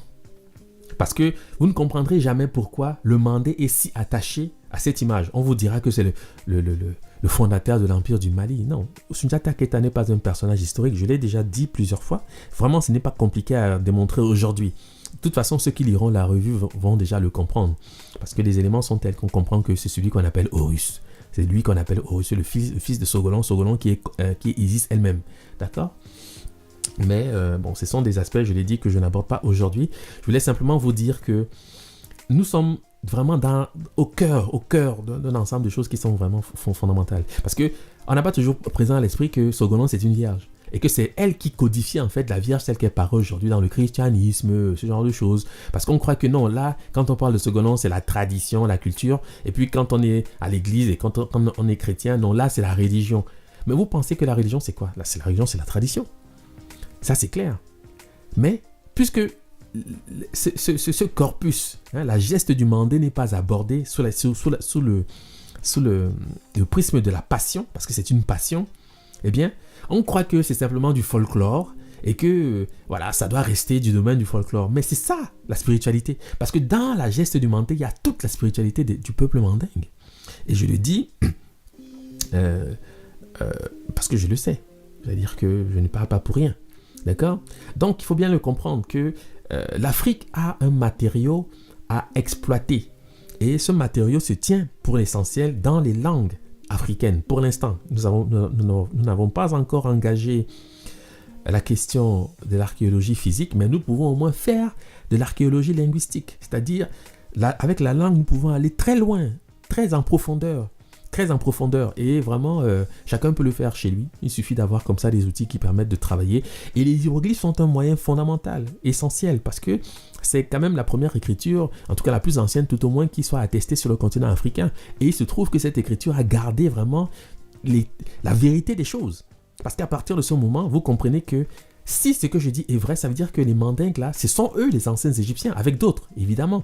Mais quand on parle des anciens Égyptiens, on parle d'un peuple qui a fondé une civilisation et que cette civilisation, ces temples, ces pyramides, toute cette magnificence que vous voyez dans la vallée du Nil se tient dans l'imaginaire des peuples africains qui est aujourd'hui compressé, opprimé par une forme d'occupation culturelle. Occupation culturelle du fait d'une langue, le français que nous parlons, du fait d'une religion, éventuellement l'islam pour ceux qui sont musulmans, le christianisme pour ceux qui sont chrétiens. Et ça empêche donc cette culture de venir au jour. Mais c'est ça qui va permettre à l'Afrique de renaître. Parce que j'ai toujours dit que nous n'allons pas inventer une nouvelle religion. Toute notre spiritualité se tient dans la nature. Nos ancêtres ont codifié la chose pour en faire ce qu'on appelle aujourd'hui la religion. Il y en a d'autres qui ont eu la prétention d'en faire leur bien personnel, on va dire ça comme ça. Donc le christianisme, l'islam, bon, ces peuples-là sont entrés dans l'histoire par ce moyen. Les musulmans sont, enfin en tout cas les arabes, sont entrés dans l'histoire avec l'islam. Donc ils y sont fondamentalement attachés. Mais c'est leur affaire. Ce n'est pas une affaire africaine, ça il faut quand même le savoir. Les chrétiens sont entrés dans l'histoire avec les croisades, un ensemble de choses, donc on peut comprendre qu'ils y soient attachés. C'est très bien parce que on voit en Europe des églises, un ensemble de choses, une culture attachée, liée à la chrétienté, qui a sa valeur. Mais que fait l'Afrique? C'est la question que nous nous posons pendant ce temps. L'Afrique a aussi un corpus à faire valoir, et ce corpus se tient dans ses mythes. Hein? Je dirais ça comme ça, mais dans cette tradition, parce que de toute façon tout est mythe. Quand je dis mythe, n'y voyez pas une manière de dire qu'ailleurs ce ne sont pas des histoires, ce ne sont pas des mythes, parce que c'est essentiellement cela. Mais je le dis dans l'idée que chacun doit avoir conscience de cela. Nous devons prendre conscience que la Renaissance africaine, l'Africain de demain, doit vraiment réapprendre à visiter ces lieux et découvrira qu'en réalité, quand on parle de la Vierge, elle n'est pas si loin que ça. C'est-à-dire que nous la connaissons profondément, nous la chantons chaque jour dans nos cours communes. Pour ce qui concerne le Mandé, elle s'appelle Sogolon Kondé. C'est elle, d'accord? Bon. Nayere Nana, je suis venu de moi-même. Donc cet objet que vous voyez ici représenté, c'est une grille qui sert à fumer le poisson ou la viande. Ça se dit Nyari en Bambara notamment. Mais le Malinké, etc., vous trouverez les mêmes formes, bien évidemment. Ok? C'est ça, c'est ce qui est représenté ici. Ce n'est pas deux arcs. Non, c'est pas ça. Ok? Donc, en soninké, on dira donc Nyere, lisse. En Wanzi, Nyari, buffle, parce que je l'ai rappelé. En Bassa, Nyer, c'est le buffle. Voilà pourquoi on dit la femme buffle, pour parler de Sogolon Kondé, que nous aurons l'occasion de découvrir dans la seconde partie. En Bambara, on dit Yere, même en personne, Auto. On dit Anana, elle est venue. À Yere Nana, elle est venue d'elle-même. C'est ça l'Immaculée Conception. C'est ça le concept retenu pour la notion d'Immaculée Conception. C'est l'autogénération. Elle est autogène. Elle s'est générée elle-même. C'est le principe même de la naissance de l'univers, du cosmos en fait. Bon. Donc en malinké, ici j'introduis donc une nuance parce qu'il y a le phénomène des mutations phonétiques au sein même des langues mandingues. On dit djede pour dire même, mais j'ai voulu approcher aussi le domaine bantou pour vous montrer en fait concrètement la chose. Parce que quand on dit même en personne, pour certains ça peut encore rester flou. En bassa, on dit adé, parce que vous devez savoir que djede là, pour dire même en malinké, le bassa va dire adé, c'est le même mot, ce n'est qu'une mutation phonétique pour dire ce qui a poussé tout seul sans qu'on l'ait planté. D'accord? C'est-à-dire phénomène d'autogénération. Je suis venu de moi-même. Donc vous devez savoir que c'est la nature qui instruit, la notion d'immaculée conception. Et pourquoi le delta? Je l'ai dit déjà dans une communication que j'ai faite il y a quelques jours. Le delta était perçu comme la brousse. La brousse. Et les plantes, il y en a un bon nombre, vous allez le voir tout à l'heure, qui précisément procèdent de la sorte. D'ailleurs, la nature apparaît, généralement, la nature est apparue sans que personne ne l'ait plantée, parce qu'aucun homme n'était là pour planter les premiers arbres. Voilà pourquoi on parle du soleil. Voilà pourquoi on dit que c'est l'œil du soleil, parce que c'est le soleil qui permet ça. D'accord? C'est lui qui permet cela. D'accord? Donc, c'est important. Ici, je pense que vous avez saisi l'idée. Quand je dis Adé en bassa, ce mot-là désigne les plantes sauvages. On dit habituellement les plantes sauvages, hein, les pousses sauvages. Mais c'est ce qui a poussé tout seul sans qu'on l'ait planté. D'accord? Voilà pourquoi on va donner comme attribut à ces divinités le papyrus, par exemple, qui est précisément une plante qui répond de ce concept, de ce principe. Donc, c'est en observant la nature que nos ancêtres ont conçu l'idée d'Immaculée Conception. Dans le fait de devenir soi-même. Hein? Je suis venu de moi-même, c'est cela, c'est le principe autogénération. Ok? Et je donne donc une seconde série quand même intéressante pour que vous compreniez pourquoi on parle de l'œil, sans insister. En bassa, on dit Ada on dit Adé, hein, ce qui a poussé tout seul sans qu'on l'ait planté. En bassa, on dit At pour dire unir, joindre. Hein, ça, c'est un autre registre qui concerne la Vierge, d'accord? Parce qu'elle est associée à ce qu'on appelle la parenté à plaisanterie en Afrique. Hein. Les ethnologues utilisent ce terme pour décrire une institution en Afrique qui est l'alliance cathartique, en fait, que certains appellent donc la parenté à plaisanterie. Donc, mais la Vierge intervient dans ce registre-là, ça c'est fondamental, d'accord?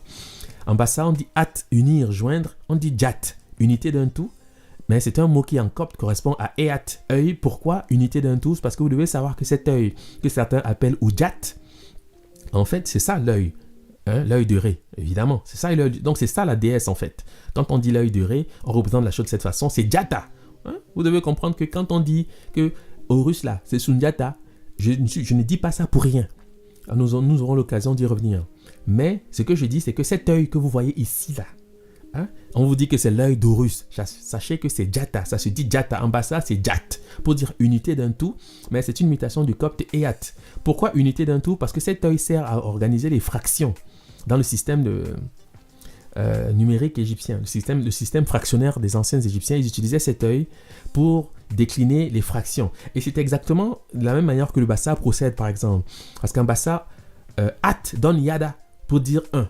Et le bassa, d'ailleurs, roule sur le D. Parce qu'on ne dit pas yada, on dit yara, yara, yara. Hein? Et c'est le nom du lion dans le mandé. Pour dire l'unité 1, yara.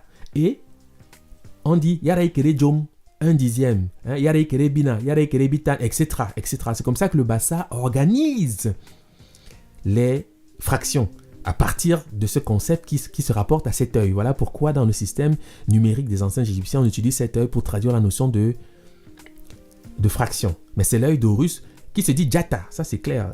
Je pense que de toute façon vous aurez l'occasion de le découvrir dans l'ouvrage, hein, dans la revue. En bassa on dit Ada, unir, joindre. On dit Atna, se joindre à, unité. Et c'est ce mot que les Grecs vont donc récupérer pour former Athéna.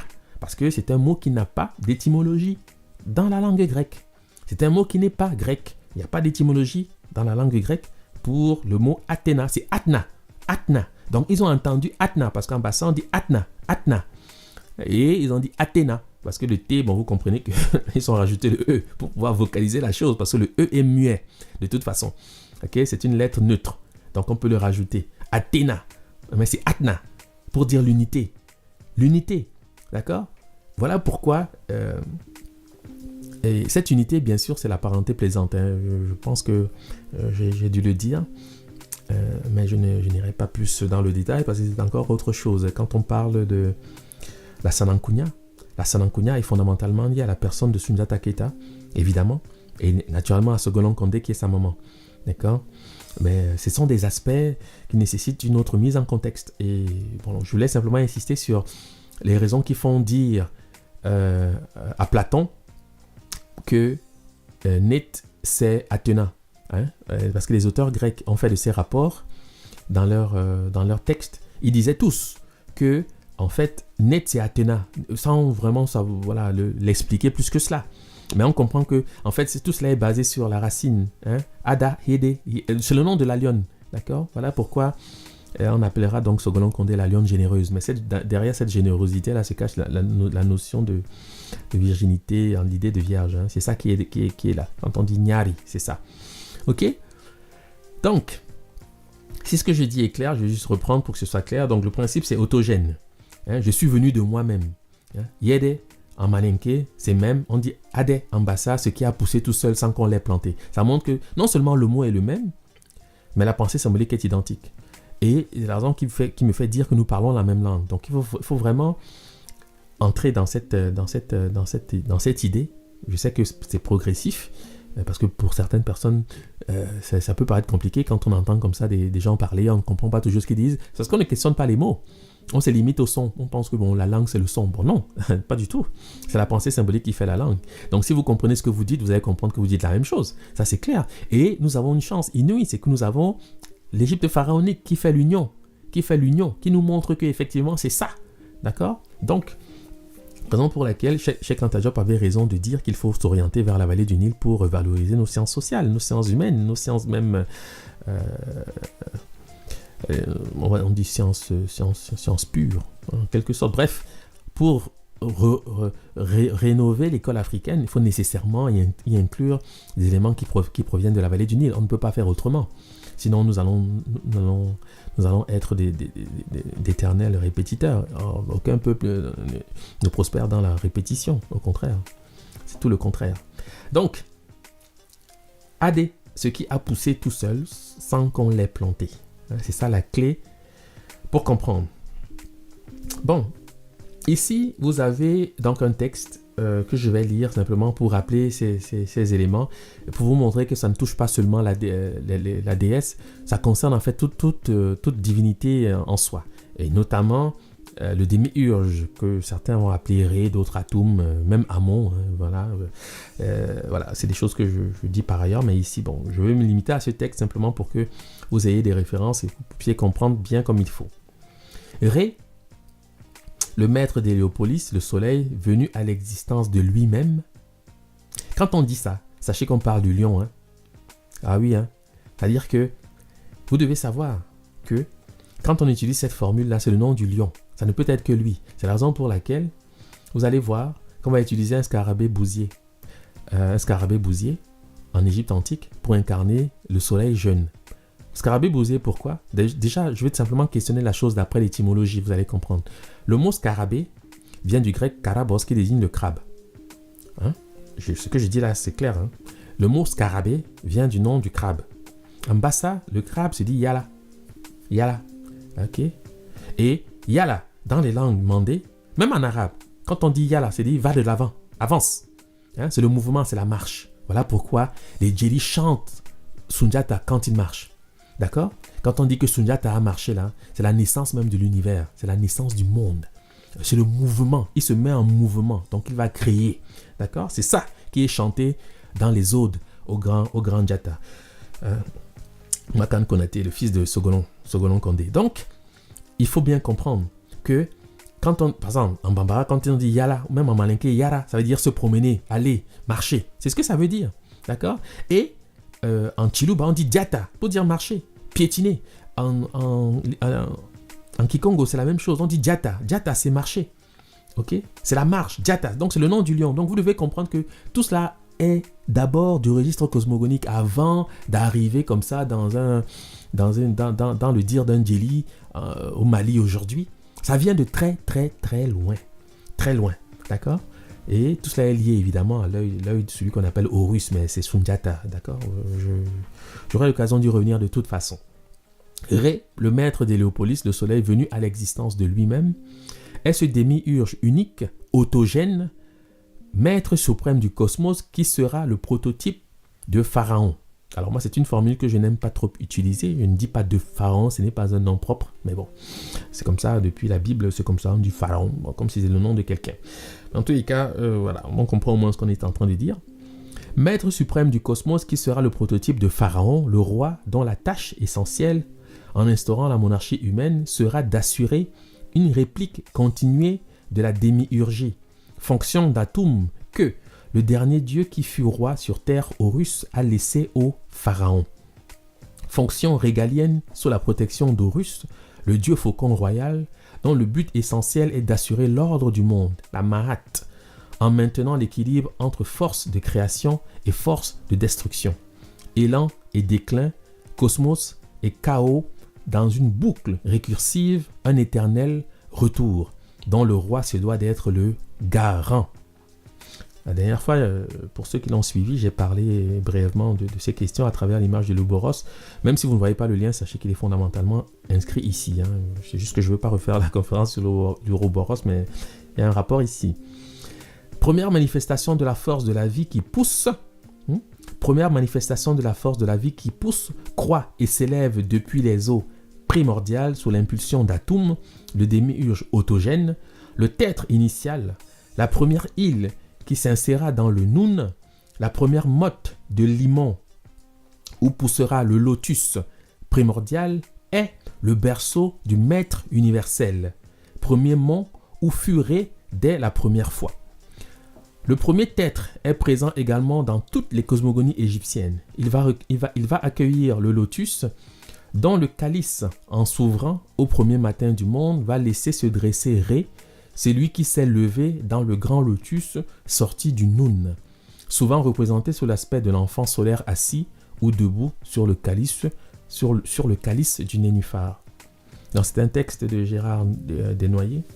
Alors, je présente ici le lotus, qui est vraiment l'attribut de la déesse en soi. Et vous savez que ces plantes ont cette particularité, effectivement, de venir d'elles-mêmes. Elles poussent sans qu'on ait besoin de les planter. C'est pour ça que ça devient l'attribut de la déesse. Et c'est ça le principe de l'Immaculée Conception. C'est la naissance de Marie, la naissance de Marie elle-même. Elle est née de cette façon. Et cela affecte, évidemment, la figure de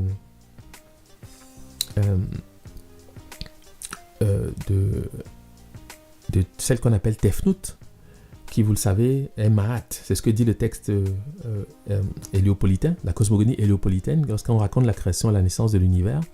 On dit que Tefnut, c'est Ma'at. Donc, Ma'at est également lié, évidemment, à la lionne, évidemment. Bon, parce que, pour simplement vous donner une idée claire de ce que je dis, quand je dis Yaté, par exemple, en Soussou, en Wolof, je vais dire Até, c'est-à-dire juger. Dans les langues bantoues, en général, on dit Té, pour dire là, ce qui est droit, juste. D'accord. Et on dit, par exemple, en Boshi, on dit Até. Je crois que c'est la salive. Parce que cette divinité ont été crachées, Chou et Tefnut ont été expectorés par Atum. C'est ce que dit le mythe d'ailleurs, la cosmogonie héliopolitaine. Donc c'est un tout cohérent et logique. Quand vous avez le lexique, vraiment vous comprenez pourquoi on représente Tefnut sous la forme d'une lionne. Vous comprenez pourquoi elle est Ma'at, c'est-à-dire celle qui juge. Vous comprenez un ensemble de choses vraiment parce que quand on reste dans ces images et on croit qu'à travers une interprétation égyptologique de la chose, mais parfois même égyptomane ou égyptomaniaque, je ne sais pas comment le dire, sauf que quand on dit égyptomaniaque, il y a maniaque, ça plaît moins, mais c'est ça l'idée. On croit qu'on va se satisfaire de cela. Ce n'est pas possible. On ne peut pas, avec ces outils, même si c'est intéressant, parce que ça reste quand même de la littérature intéressante, on ne peut pas aller au fond des choses et ça ne peut pas contenter quelqu'un qui veut vraiment comprendre. Alors, on est obligé d'aller au-delà. Et les langues africaines, naturellement, sont là vraiment pour nous ouvrir un champ de réflexion beaucoup plus prolifique de ce point de vue-là. Donc, je voulais quand même parler de cela. Quand on dit donc que ces déesses sont l'œil de Ré, on parle ici de Djata. D'accord? C'est omniprésent dans le discours égyptien. Et cela n'échappe pas au djeli du Mandé aujourd'hui, parce que c'est cela qu'ils mettent en avant. Lorsqu'ils parlent de la marche de Sundiata Keita, qui est né soi-disant faible des membres inférieurs, comme Horus d'ailleurs. Horus est également né paralytique, parce que Horus, c'est Sundiata, je vous le dis, j'aurai l'occasion d'y revenir. Eh bien, c'est exactement les mêmes images qui sont ici mises en avant. Voilà, donc ici nous approchons en fait de la conclusion de cette première partie, simplement pour rappeler que dans la seconde partie, je vais parler évidemment de la femme buffle. Je voulais simplement montrer ici le rapport avec Sogolon Kondé à travers les mots du buffle au sein des langues africaines parlées dans la zone dite bantou. Parce qu'on trouve en Mengaka, qui est une langue à l'ouest du Cameroun, une langue dite bamileke. Net, c'est le buffle en Medumba, qui est également une langue bamileke. On dit Nyat, le buffle, la vache. Enfant, c'est Nyar. Le buffle, Nyer. En Bassa, Nyari, en Wandi, qui est une langue du Congo. Donc vous voyez que vraiment les Africains parlent la même langue. Et c'est ce sur quoi moi je souhaite quand même qu'on qu'on insiste davantage, parce que au-delà de l'intérêt que peut avoir ce travail, l'idée c'est quand même de comprendre que nous sommes un seul et même peuple, que nous devons travailler à se le rappeler. Ça va nous aider à mieux être dans ce monde, car les défis qui viennent sont immenses et on ne peut pas les affronter en rang dispersé.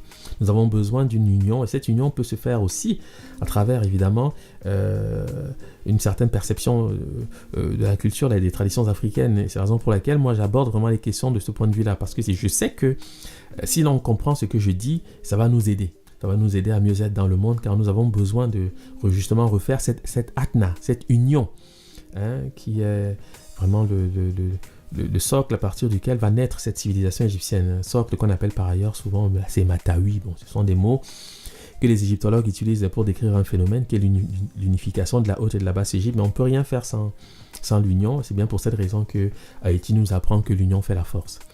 Voilà. Donc, en Sonenké, on dit Nyere, c'est lisse. On dit Nyari, c'est le buffle. Nyerambassa, c'est le buffle. En Bambara, on dit Yere, même en personne auto. Le principe de l'autogénération. Voilà pourquoi on parle donc de l'Immaculée Conception. Conception sans tâche. C'est ça l'idée qu'il y a derrière. Ce sont les plantes qui fournissent cette idée et certains animaux. Je vais en parler un peu vers la fin, quand j'approche de la conclusion. En Bambara, on dit Yere, même en personne. Anana, elle est venue à Yerenana. On dit à Yerema, de soi-même, spontanément. C'est ça l'idée.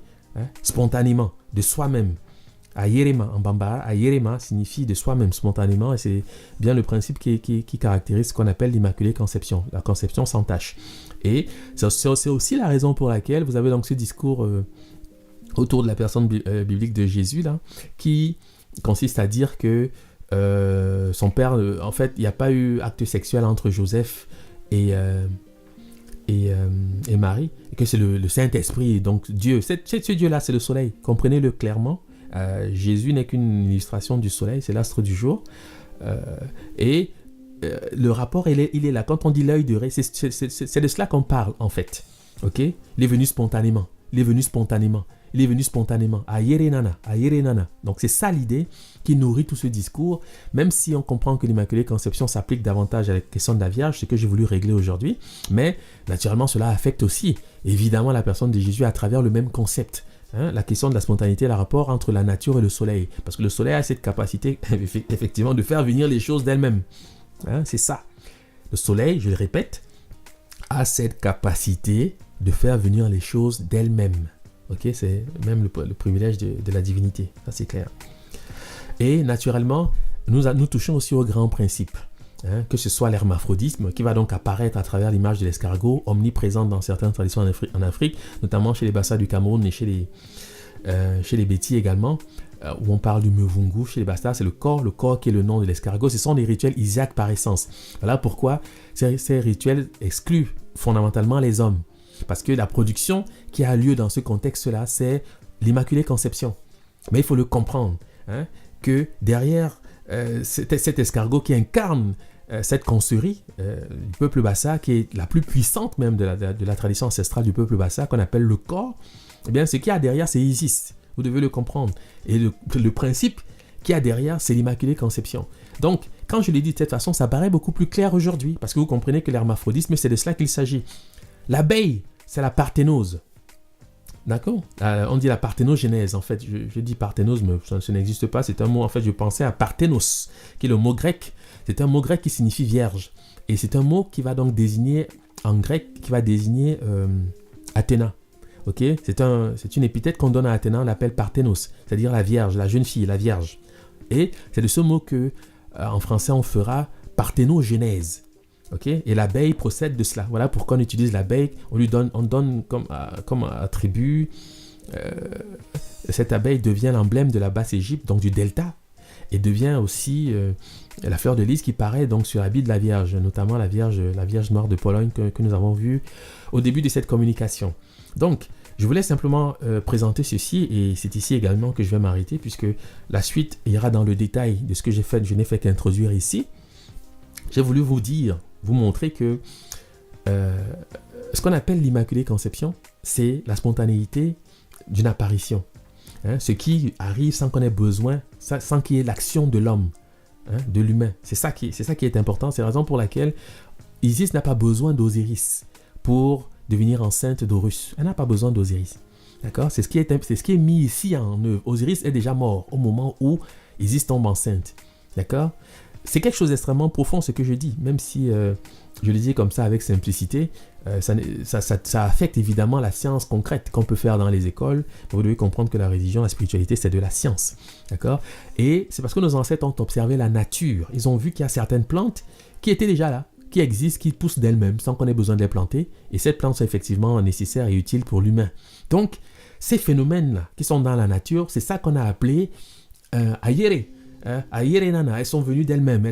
Donc la Vierge a adopté, Isis a adopté cette puissance parce que c'est elle qui incarne effectivement cette puissance. Voilà pourquoi on parle donc d'Immaculée Conception. Donc j'espère que j'ai été relativement clair par rapport à cela, car c'est ce qu'il fallait comprendre aujourd'hui. S'il y a des questions, naturellement, je pourrais y revenir, mais nous aurons dans la seconde partie l'occasion donc d'aller plus en profondeur pour ce qui concerne donc ces grands symboles, et faire donc apparaître l'image de Sogolon Kondé qui finira par vous convaincre que ce que je dis là est vrai et que ce que je dis se tient depuis la haute antiquité africaine et n'a fait qu'évoluer comme ça à travers les âges et aujourd'hui paraît d'une certaine façon sans l'explication qu'il faut. Parce qu'aujourd'hui, aller donc expliquer ce que je viens de dire dans un contexte de chrétien ou éventuellement musulman, parce que les musulmans connaissent aussi Marie, même si elle est moins mise en avant. En tous les cas, c'est surtout dans la chrétienté catholique en particulier, où cela est mis en avant. Eh bien, allez donc expliquer ce que je viens de dire, ils ne comprendraient pas. Parce que quand on dit la Vierge Marie, on se limite à l'idée qu'on n'a pas connu d'homme. Mais ça, c'est une absurdité totale. Je veux dire, sans insister, vous devez comprendre que c'est quand si vous parlez à une initiée au corps chez les Bassa, elle va vous expliquer ça clairement. Parce que ce ne sont pas des femmes vierges au sens littéral, mais elles sont vierges dans un sens. Parce qu'elles font quelque chose d'utile dans la société qui n'a pas besoin d'hommes. Et je vous dis, les rituels des femmes Bassa, là, c'est les rituels les plus puissants. Quand on parle du Mevungushi, les Beti, c'est les rituels les plus puissants qui puissent exister sur Terre quand on veut régler des problèmes dans une société. Ça, c'est clair. Mais bon, dans la seconde partie, éventuellement la semaine prochaine, si le temps nous le permet, j'aurai l'occasion d'aller dans le détail pour vous expliquer maintenant la pratique de la chose, sans questionner des secrets. Parce que il y a des choses qu'on ne peut pas dire. Dans tous les cas, j'en sais pas grand-chose non plus, parce que c'est un domaine réservé de toute façon aux femmes, et elles n'en parlent pas. Il y a la culture du secret autour de ces questions. Mais il y a quand même des livres qui ont abordé certains aspects, puisque c'est dehors, on peut en parler, ok? Donc, je pourrais y revenir. Voilà. Je voulais juste revenir sur cette image, l'image de la Vierge rapidement. J'ai dit que la fleur de lys qui paraît ici, c'est l'abeille, c'est la parthénogenèse, pardon. Parthénos, c'est un mot grec qui veut dire vierge, d'accord? On dit parthénogenèse.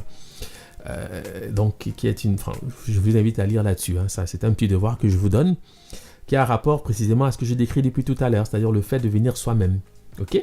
Bon, il y a des nuances, il y a plusieurs types de phénomènes dans la nature qui sont observés dans ce registre-là. L'hermaphrodisme en est un, la parthénogenèse aussi, donc, et tout cela est mobilisé par l'image de la Vierge à travers les rituels africains qui sont des rituels isiaques.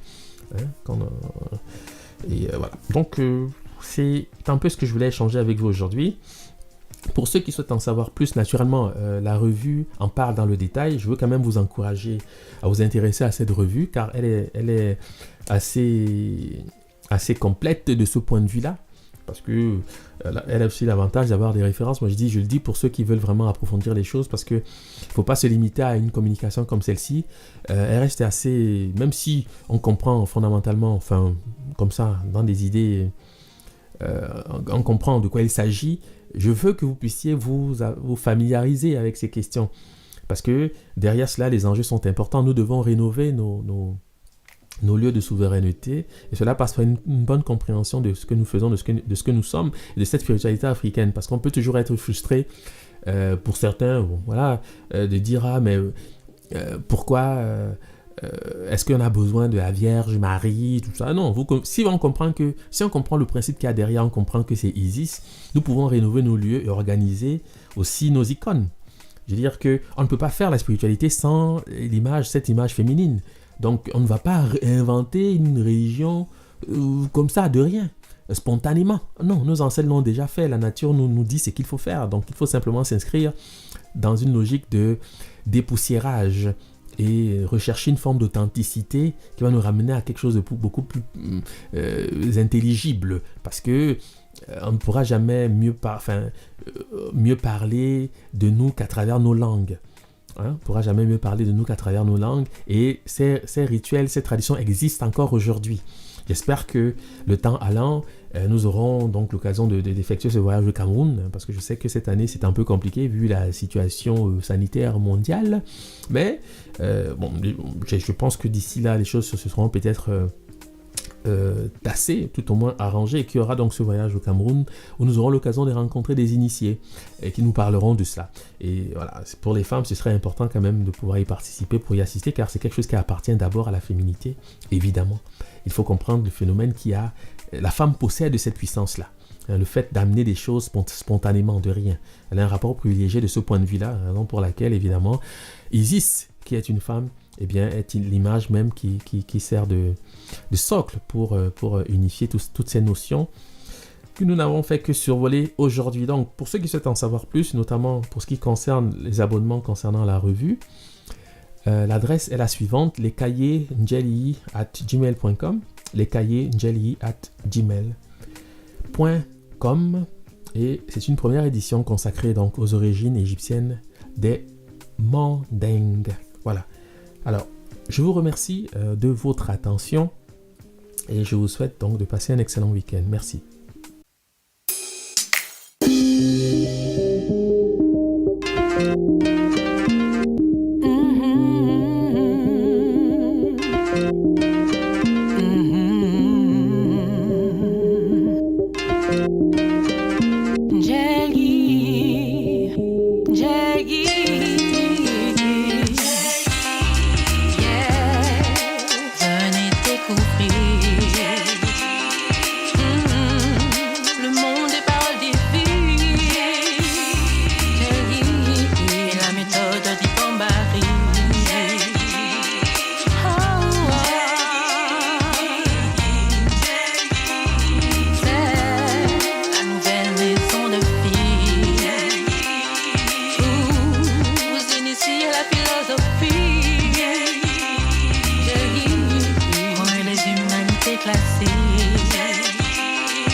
Entrer dans la Renaissance.